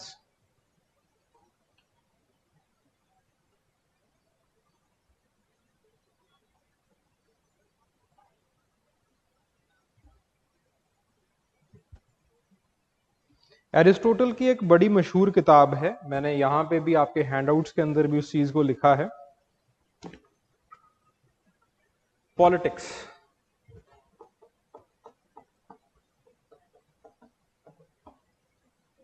Politics के अंदर उसने इंसान को एक पॉलिटिकल एनिमल की तरह लिखा है। पॉलिटिकल एनिमल, पॉलिटिकल एनिमल का मतलब क्या है? और दोनों के अंदर एरिस्टोटल में और हमारे एक एंथ्रोपोलॉजिस्ट हैं, नाम है उनका मलिनोव्स्की, दोनों के अंदर यह सिमिलैरिटी है कि दोनों ने पॉलिटिक्स को इंसान की बेसिक नीड बताया है, फंडामेंटल नीड बताया इंसान की, कि इंसान कहीं पे भी बैठा हो, इंसान चाहे मॉडर्न सोसाइटी का इंसान है चाहे प्रिमिटिव सोसाइटी का इंसान है, वो पॉलिटिक्स के साथ एंगेज करेगा ही करेगा। अब ऐसा क्यों? पहली बात, अब हम थोड़ा सा मलिनोव्स्की के पर्सपेक्टिव से बात करते हैं, एरिस्टोटल का थोड़ा सा फिलोसफिकल पर्सपेक्टिव है, जरूरत नहीं है उसमें जाने की। मलिनोव्स्की कहते हैं कि जो सोसाइटी का आधार है वो आपके पास पॉलिटिक्स होगी। जैसे फॉर एग्जांपल, जब इंसान ने जानवरों को हंट करना स्टार्ट किया और जब आपके पास जो है वो आइस एज आया, छोटे मोटे जानवर तो अंदर चले गए, गुफाओं के अंदर चले गए, तो जैसे ही आपके पास बड़े जानवर थे, इंसान से बड़े जानवर थे, तो इंसान से जो बड़े जानवर हैं उनको मारने के लिए इंसान को एक सोशल एक्टिविटी कंडक्ट करनी पड़ेगी, सोसाइटी को एक साथ एकजुट करना पड़ेगा, तभी जाके आप उस बड़े जानवर को जो है वो मार पाओगे।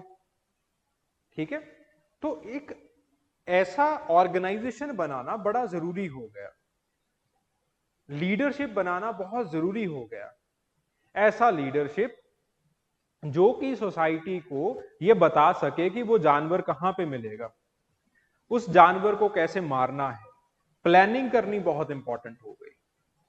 ठीक है, तब जाके आप उस इंसान को मार पाओगे। उसी तरीके से सोसाइटी के अंदर आपको अगर एक मॉरल तरीके से रहना है, अगर आपको जो है वो मॉरल तरीके से बिहेव करना है, तो again and again the politics becomes very important. ठीक है, नहीं तो सोसाइटी के अंदर जो आपके पास बहुत ज्यादा लोग पावरफुल होंगे, वो पावरफुल लोग जो है वो अल्टीमेटली एक आम इंसान को जो है वो मार के खा जाएंगे। But on the other hand आपको उसकी पावर को कर्व करना होगा। ठीक है, आपको राजा की गद्दी को किसी ना किसी तरीके से एस्टेब्लिश करके रखना होगा, तो अगेन वहां पे जो है वो पॉलिटिक्स और पॉलिटिकल सिस्टम्स इंपॉर्टेंट हो जाते हैं। ठीक है। So according to Malinowski, the politics और the political systems, they are very important for the society. ठीक है, बात समझ में आ रही है? Got the point? तो पॉलिटिकल साइंस और एंथ्रोपोलॉजी दोनों ही इन पॉलिटिकल सिस्टम्स को स्टडी करते हैं, और दोनों का ही ये मानना है कि आपके पास जो पॉलिटिकल सिस्टम्स हैं वो बेसिक स्ट्रक्चर बनते हैं सोसाइटी का, वो सोसाइटी के निर्वहन के लिए जो है वो बहुत इंपॉर्टेंट है। ठीक है,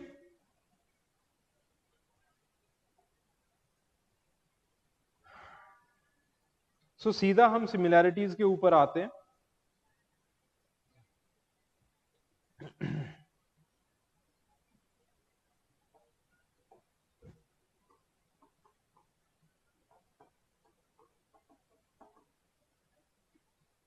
Similarities between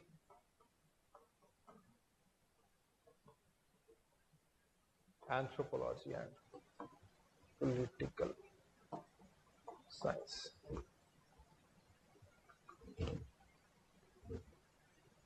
सबसे पहले कुछ कंसेप्ट्स हैं।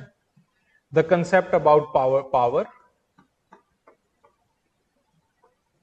The concept about legitimacy, the concept about authority. दोनों ही एंथ्रोपोलॉजी और पॉलिटिकल साइंस दोनों ही इन कंसेप्ट्स की बात करते हैं। What is power? कोई पावर को समझा सकता है? और सबसे बड़ी बात यह है कि दोनों ही एक तरह की डेफिनेशन जो है वो देते हैं पावर की, अथॉरिटी की, लिजिटिमेसी की। जैसे इकोनॉमिक्स के अंदर हमने देखा था कि दोनों का पर्सपेक्टिव बिल्कुल डिफरेंट था। ठीक है, पॉलिटिकल साइंस और एंथ्रोपोलॉजी के अंदर ऐसा नहीं रहता है। दोनों का पर्सपेक्टिव जो है वो बेसिक कंसेप्ट्स के लिए, जैसे पावर का कंसेप्ट हो गया, लिजिटिमेसी का कंसेप्ट हो गया, अथॉरिटी का कंसेप्ट हो गया, दोनों का जो पर्सपेक्टिव है वो बिल्कुल सिमिलर रहेगा, बिल्कुल सिमिलर। ठीक है, जैसे पावर को दोनों ने ही, एंथ्रोपोलॉजी और पॉलिटिकल साइंस दोनों ने ही पावर को डिफाइन किया है that power it is the personal ability, हाँ, टू गेट थिंग्स डन, और डिसीजन मेकिंग के अंदर आप चीजों को जो है वो बदल सको, that is known as power. तो अकॉर्डिंग टू वेबर की ही डेफिनेशन दोनों जगह के ऊपर लगाई जाती है, एंथ्रोपोलॉजी के अंदर भी लगाई जाती है और सोशियोलॉजी और आपके पास जो है वो पॉलिटिकल साइंस के अंदर भी लगाई जाती है। ठीक है, कि पावर जो है वो एक ऐसी चीज होती है कि आपकी एबिलिटी हो कि आप जो है वो काम कर सको। जैसे फॉर एग्जांपल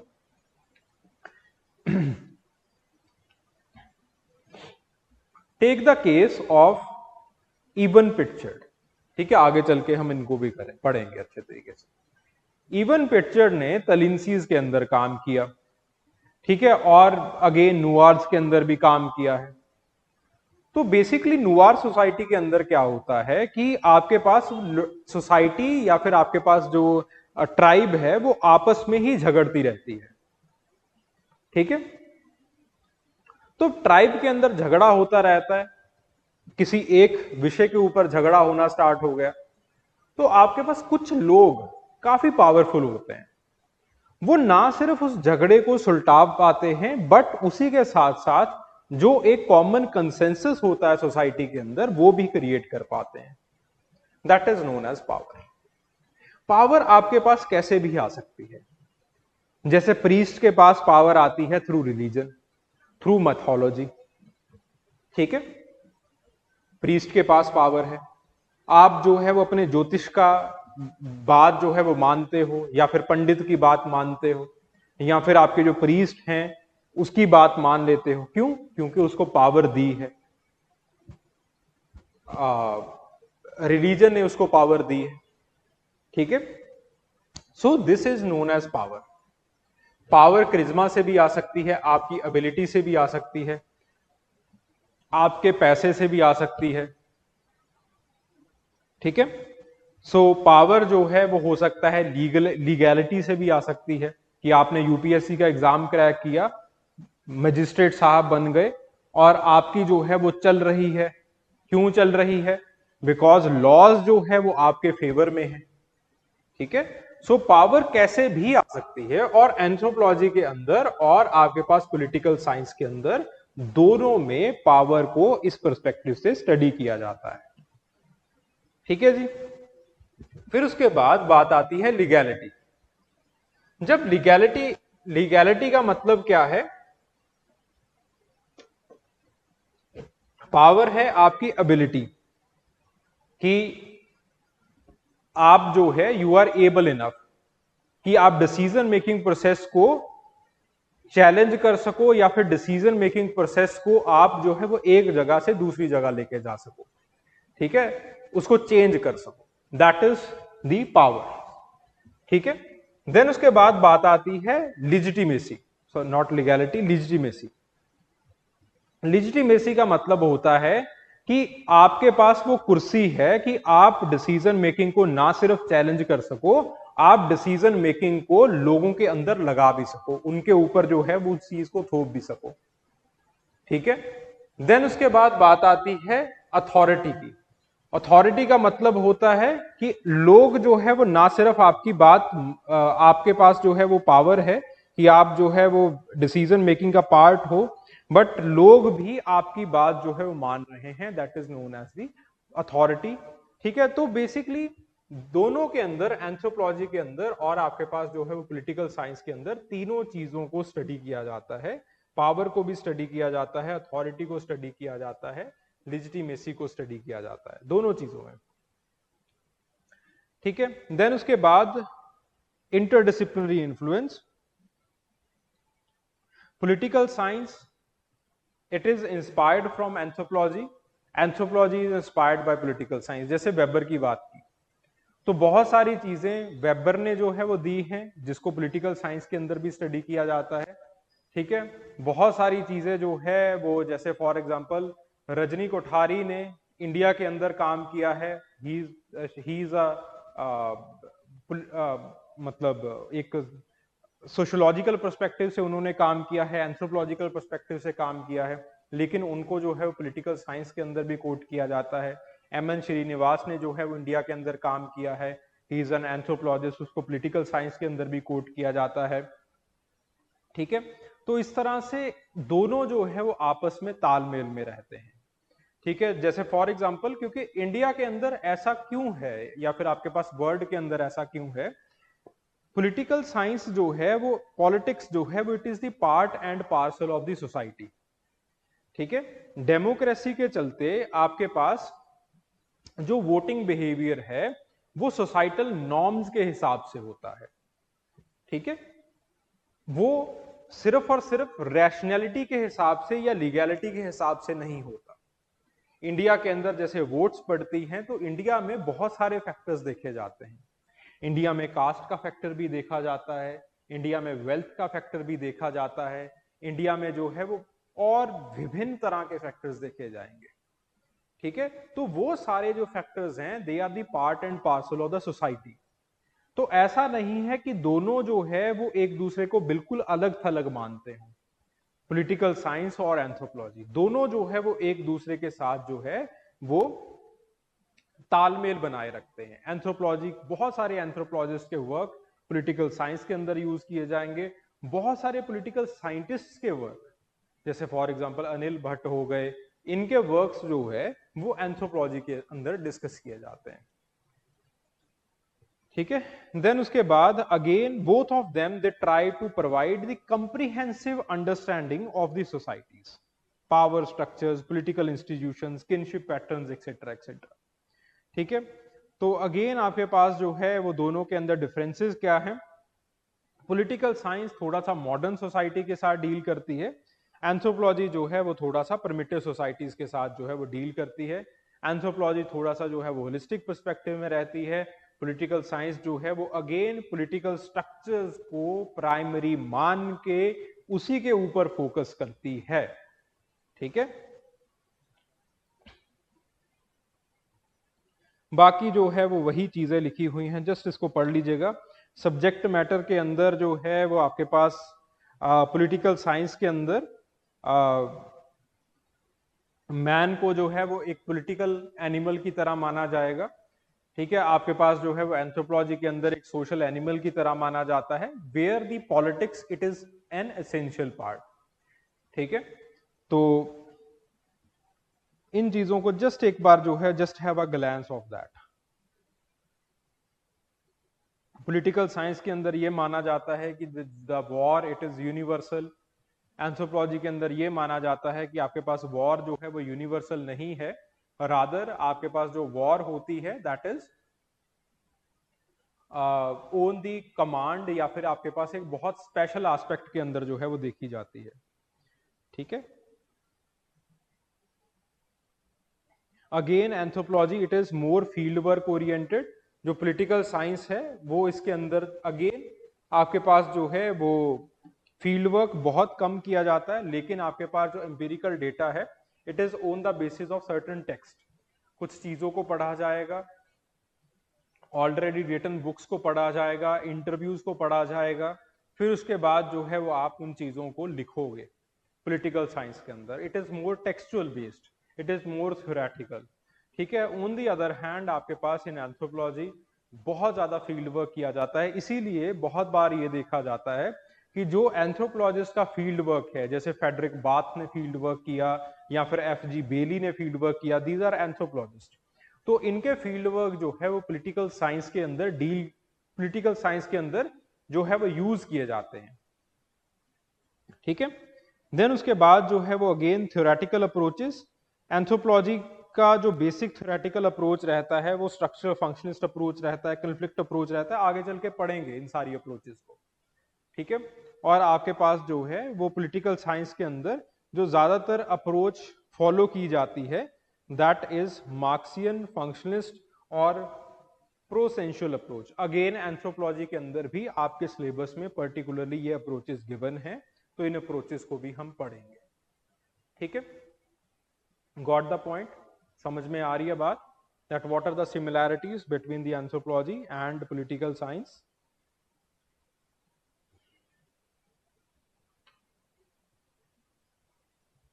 ठीक है, ज्यादातर चीजें will discuss in the political anthropology itself. ठीक है, तो जब दोबारा से आप इस चीज को रिविजिट करोगे तो ये चीजें आपको और ज्यादा समझ आने वाली है। ठीक है, because those interconnections they will be made.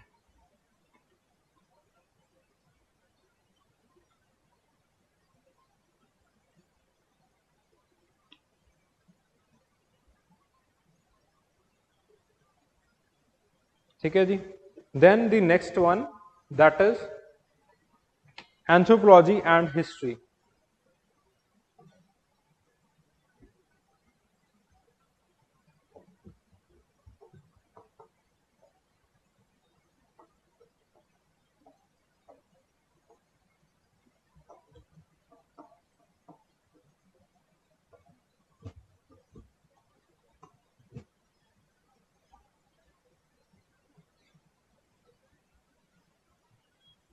Okay, वैसे ये जो है it is not particularly in your syllabus, anthropology and history. ठीक है, बट यहां से सवाल जो है वो काफी सारे पूछे जाते हैं।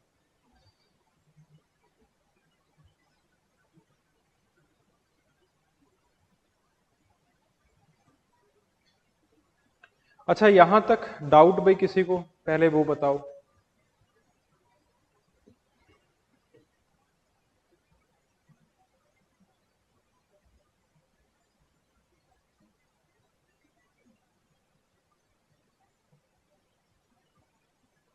Everything is clear? ठीक है जी, चलिए बहुत खूब।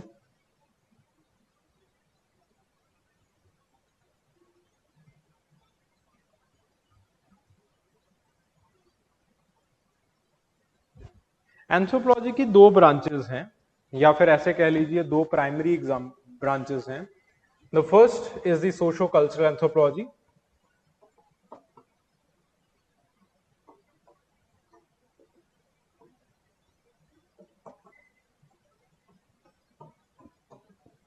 The second, it is the archaeological anthropology.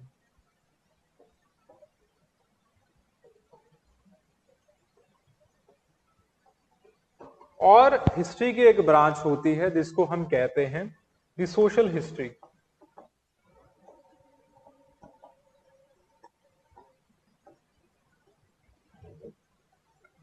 देखो, हिस्ट्री को समझने के अलग अलग तरीके होते हैं, अलग अलग पर्सपेक्टिव्स होते हैं हिस्ट्री को जानने के, हिस्ट्री को समझने के।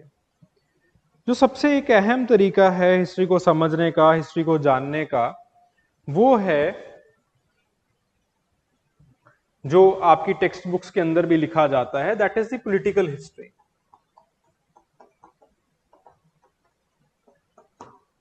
पॉलिटिकल हिस्ट्री के अंदर हम ये बताते हैं कि ये राजा आया, इसने जो है वो फलां राजे के साथ जंग की, फिर उसके बाद फलां राजे ने इस राजे को हरा दिया, इस राजे ने वो मंत्री को जो है वो लिया, उस मंत्री ने ये एडमिनिस्ट्रेटिव जो काम थे वो किए, इस राजे की जो पॉलिसी थी वो ऐसी थी, इस राजे के टाइम के ऊपर जो लॉज बनाए गए वो ऐसे बनाए गए। That is the part and parcel of the political history. कि अब power play according to the history वो किस तरह से चेंज हुआ है, उस चीज को आपने जो है वो समझाया है। जो दूसरी चीज आती है, इसके विपरीत जो चीज आती है, that is the social history. Social history के अंदर हम एक आम लोग किस तरह से उन्होंने अपने आप को डेवलप किया है, उन्होंने अपने आप को देखा है, इस चीज के साथ जो है वो हम डील करते हैं। जैसे फॉर एग्जांपल बहुत सारे जो एंथ्रोपोलॉजिस्ट हैं, खास करके जिन्होंने ट्राइब्स के अंदर काम किया है इंडिया में, उनको हम सोशल हिस्टोरियंस का दर्जा देते हैं। जैसे फॉर एग्जांपल एस.सी. रॉय को हिस्ट्री के अंदर सोशल हिस्टोरियन का दर्जा जो है वो दिया गया है। अब इसका कारण जो था वो ये था क्योंकि उन्होंने ट्राइबल सोसाइटी के साथ काफी सारा अपना वक्त साझा किया है, और उन्होंने ट्राइबल सोसाइटी के जो पास्ट एक्सपीरियंसेस हैं उनको उनके साथ जो है वो बातचीत करके उनको रिकॉर्ड किया है। सिमिलरली आपके पास के.एस. सिंह हैं, ठीक है, तो उनको भी हम एक सोशल हिस्टोरियन का दर्जा देते हैं। तो बेसिकली जैसे मैंने एस.सी. रॉय के साथ बात की, तो उन्होंने ओरेंज के साथ उनका जो है वो काफी सारा काम है। तो ओरेंज के साथ उन्होंने लाइफ हिस्ट्री है ओरेंज की, उसके ऊपर जो है वो अपनी किताब लिखी है, life history. What is life history? Life history के अंदर आप क्या करते हो कि आप लोगों के पास बैठते हो, बिकॉज पॉलिटिकल जो हिस्ट्री है वो तो आपको किताबों के अंदर मिल जाती है, ठीक है, वो तो आपको बड़े अकाउंट्स के अंदर मिल जाएगी। बट जो लाइफ हिस्ट्री है वो सिर्फ और सिर्फ लोगों के दिमाग में होती है, लोगों की मेमोरीज के अंदर होती है। तो एस.सी. रॉय ने बेसिकली ओरेंज के अंदर काम किया। ओरेंज से जो है वो जाके पूछा कि पहले आप कहां पे रहते थे, आपके दादा दादी जो है वो कहां पे रहा करते थे, ठीक है। फिर उसके बाद जो है वो जो कहानियां चलती आ रही हैं उन कहानियों को रिकॉर्ड किया कि फलां फलां ऐसे होता था, पहले जो है वो उस जमाने में हमारी दादी बताया करती थी कि हम वहां पे रहा करते थे, ये हुआ करता था, वो हुआ करता था। उन चीजों को जो ऑलरेडी एग्जिस्टिंग रिकॉर्ड्स हैं उनके साथ उन्होंने मिला के देखा, ठीक है। एंड देन उसी के साथ जो है वो उन्होंने कुछ आर्कियोलॉजिकल एंथ्रोपोलॉजी के अंदर भी काम किया, एक्सकेवेशंस वगैरह भी किए कि वाकया में ऐसे जो है वो चीजें होती थी या नहीं होती थी, एक्सेट्रा एक्सेट्रा, ठीक है। तो इस तरह से बेसिकली एंथ्रोपोलॉजी बहुत बार जो है वो हिस्ट्री के अंदर कंट्रीब्यूट करती है with the help of these two branches, socio cultural anthropology and archaeological anthropology. Similar ऐसे ही किस्से हैं बोस के, एन.के. बोस के। एन.के. बोस, उनका काम जो है वो भूमिज ट्राइब के अंदर है। भूमिज ट्राइब के अंदर अगेन उन्होंने यही काम किया, उन्होंने जाके उनके साथ बातें की। तो भूमिज ट्राइब ने बताया कि पहले हम उस जगह के ऊपर रहा करते थे मध्य प्रदेश में, यहां पे जो है वो ऐसी जगह है, हमारे दादा दादी वहां पे बताया करते थे, ठीक है, कि हम वहां से आए हैं। तो एन.के. बोस ने उड़ीसा के अंदर, मध्य प्रदेश के अंदर एक्सकेवेशंस की और अगेन एक्सकेवेशंस के अंदर वो चीजें जो है वो साफ साफ नजर आई। तो बेसिकली अगर history top to bottom discuss करती है सोसाइटी को, तो आपके पास एंथ्रोपोलॉजी जो है वो बॉटम टू टॉप डिस्कस करती है।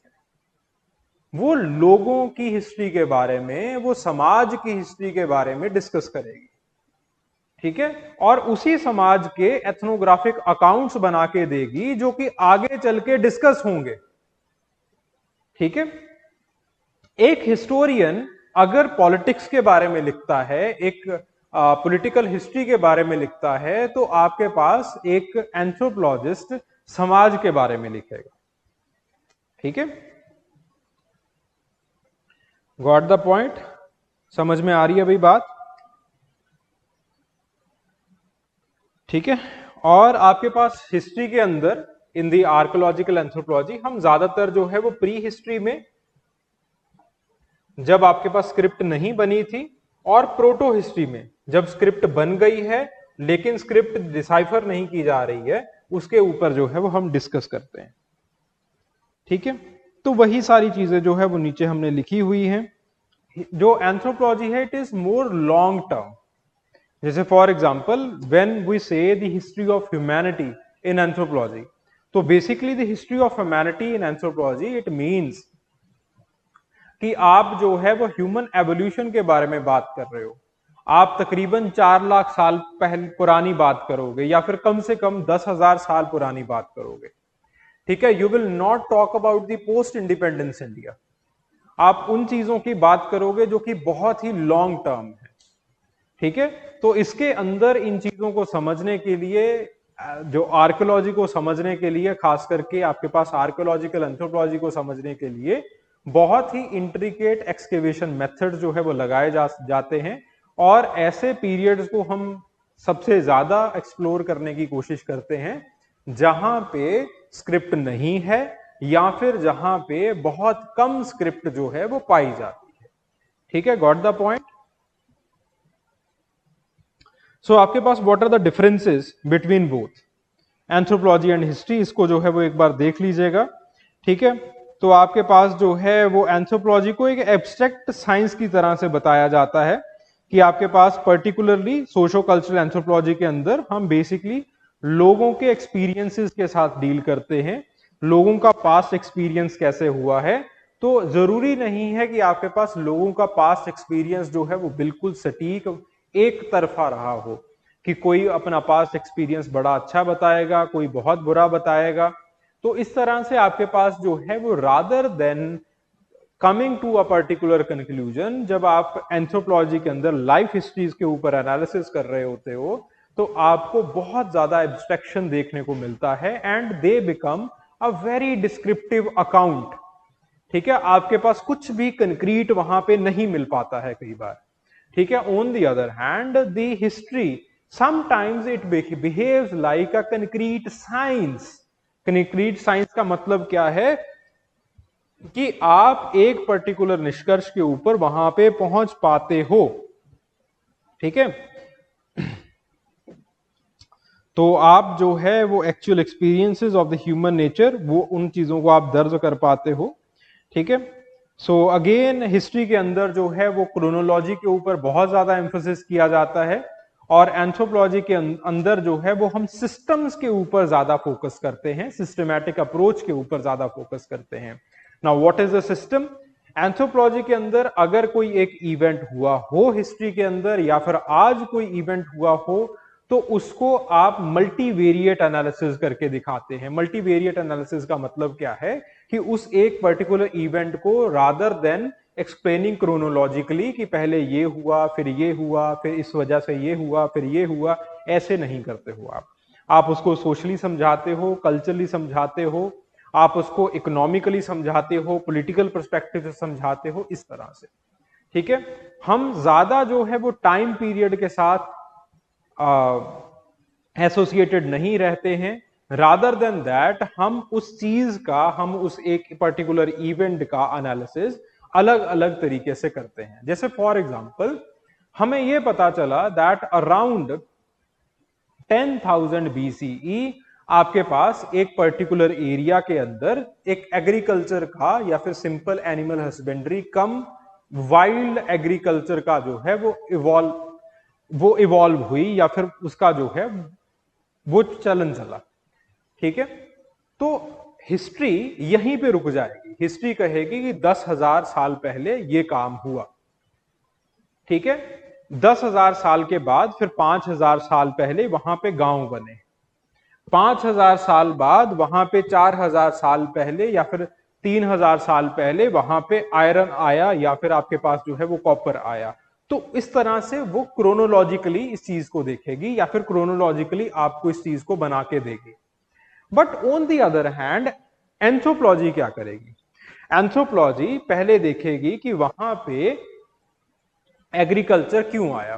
तो एंथ्रोपोलॉजी कहेगी कि 10,000 साल पहले वहां पे फर्टाइल जमीन जो है वो बनी। ठीक है, फिर उसके बाद वो कहेगी कि फर्टाइल जमीन के साथ साथ वहां पे जो टेम्परेचर था वो भी इस तरह का था। ठीक है, वहां पे एक्सकेवेशंस किए जाएंगे, कौन से पेड़ पौधे वहां पे मिले उसके बारे में बात की जाएगी, वहां पे जो सोसाइटी थी या फिर वहां पे जो हैबिटेशन पैटर्न कैसे मिले उसकी बात की जाएगी। ठीक है, तो इंट्रिकेट मेथड्स लगाए जाएंगे, ये समझा जाएगा कि उस वक्त की सोसाइटी कैसी थी, उस वक्त के पेड़ पौधे कैसे थे, उस वक्त के जानवर कैसे होते होंगे। तो हम जो है वो एक सिस्टम क्रिएट करने की कोशिश करते हैं। We are not much worried about the dimensions of the artifacts that we have found, कि जो पत्थर मिला है वो 12 mm का है, ठीक है, या फिर उसके साथ जो है वो क्या मिला है, etcetera etcetera. We are not much worried about that. ठीक है, तो इस तरह से आपके पास जो एंथ्रोपोलॉजी है वो रादर देन वो सिस्टम्स के ऊपर ज्यादा फोकस करती है rather than the chronology. Again आपके पास जो है वो there is much more focus on the institutions and adaptations. ठीक है, इवेंट्स के ऊपर जो है वो हमारा कम फोकस रहता है। तो इसीलिए जो सवाल भी आपको पूछे जाते हैं एंथ्रोपोलॉजी के अंदर वो यही पूछे जाते हैं कि आयरन एज या फिर कॉपर एज के आने से इंसान जो है वो किस तरह से इवॉल्व हुआ है, उसके ऊपर क्या इंपैक्ट्स पड़े हैं, उसके ऊपर क्या इफेक्ट्स पड़े हैं। ठीक है, सो इसीलिए जो हमारी मेथोडोलॉजी है वो हिस्ट्री से काफी अलग रहती है। हिस्ट्री ज्यादा लाइब्रेरी बेस्ड मेथड्स को अपनाती है, ज्यादा जो है वो कंक्रीट डेटा के ऊपर जो है वो फोकस करती है। ठीक है, डिडक्टिव इंडक्टिव अप्रोच अपनाई जाती है। अब ये क्या है डिडक्टिव इंडक्टिव अप्रोच, इसके ऊपर बात करेंगे हम। ठीक है, हिस्टोरिकल टेक्स्ट को एज हिस्टोरिकल नरेटिव्स को टेक्स्ट की तरह जो है वो समझा जाता है। On the other hand anthropology, जैसे हमने एन के बोस का एग्जांपल लिया, फील्ड वर्क अप्रोच, लोगों के साथ जाके बैठती है, लोगों के साथ जो है वो बातें करती है, डेटा को क्रिएट किया जाता है।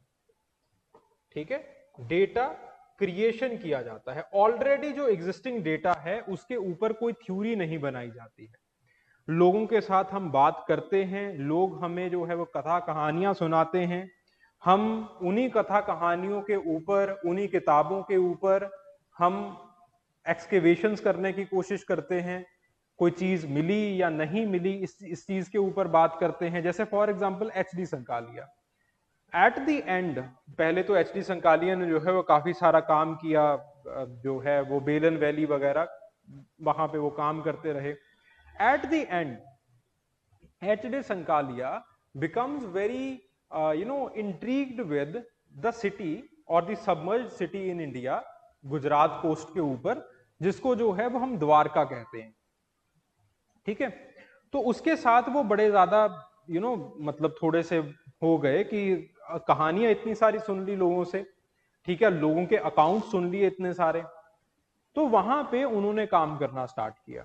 एंड इवेंचुअली जो एच.डी. संकालिया ने काम किया है, आगे चल के बाकी और एंथ्रोपोलॉजिस्ट उसके ऊपर काम करते हैं। एंड टुडे वी नो कि आपके पास एक ऐसी कुछ सिटी होती हो इंडिया के अंदर, कुछ आपके पास जो है वो एविडेंसेस वगैरह मिले हैं उस चीज के। तो इस तरह से एंथ्रोपोलॉजी के अंदर rather than just studying the text and creating hypothesis around that, we try to create the new data. ठीक है, तो हम इसी चीज को हम कहते हैं कि इंडक्टिव डिडक्टिव अप्रोच, कि हम लोगों से बात करते हैं, लोगों से हम जानते हैं कि हिस्ट्री के अंदर हुआ क्या होगा, हिस्टोरिकल इवेंट्स कैसे हुए होंगे, उनकी कथा कहानियां जो है वो हम लिखते हैं। फिर उसके बाद उन्हीं कथा कहानियों से हम कुछ ना कुछ थ्योरी बनाने की कोशिश करते हैं। This is known as inductive deductive approach. लेकिन हिस्ट्री ठीक इससे उल्टा काम करती है। हिस्ट्री ऑलरेडी जो रिटन अकाउंट्स होते हैं, ऑलरेडी जो रिटन हाइपोथेसिस होते हैं, उस चीज को लेती है और उससे जो है वो अपने निष्कर्ष बनाती है। ठीक है। सो इसलिए एंथ्रोपोलॉजी जो है वो ज्यादा फोकस्ड हो जाती है, ज्यादा जो है वो इसकी होलिस्टिक एक्सप्लेनेशन आती है। ठीक है। तो अगेन आपके पास जो है वो टेक्सचुअल इंटरप्रिटेशन, होलिस्टिक नरेटिव, जो हिस्टोरिकल नरेटिव्स हैं उनको टेक्स्ट की तरह जो है वो इंटरप्रेट किया जाता है हिस्ट्री के अंदर। और एंथ्रोपोलॉजी के अंदर जो है वो बेसिकली आपके पास जो कल्चरल टेक्स्ट हैं उसका इंटरप्रिटेशन सबसे अहम होता है। लोगों के कल्चर के बारे में जाना जाता है, लोगों के साथ जो है बातें की जाती हैं, एक्सेट्रा एक्सेट्रा। ठीक है।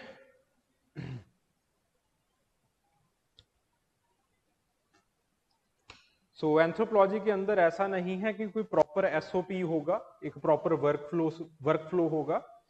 तो हिस्ट्री के अंदर एक प्रॉपर सिस्टमेटिक वर्कफ्लो होता है। इस एक एंथ्रोपोलॉजिस्ट को अपने हिसाब से जाके जो है वो चीजों को बनाना पड़ता है सोसाइटी के अंदर।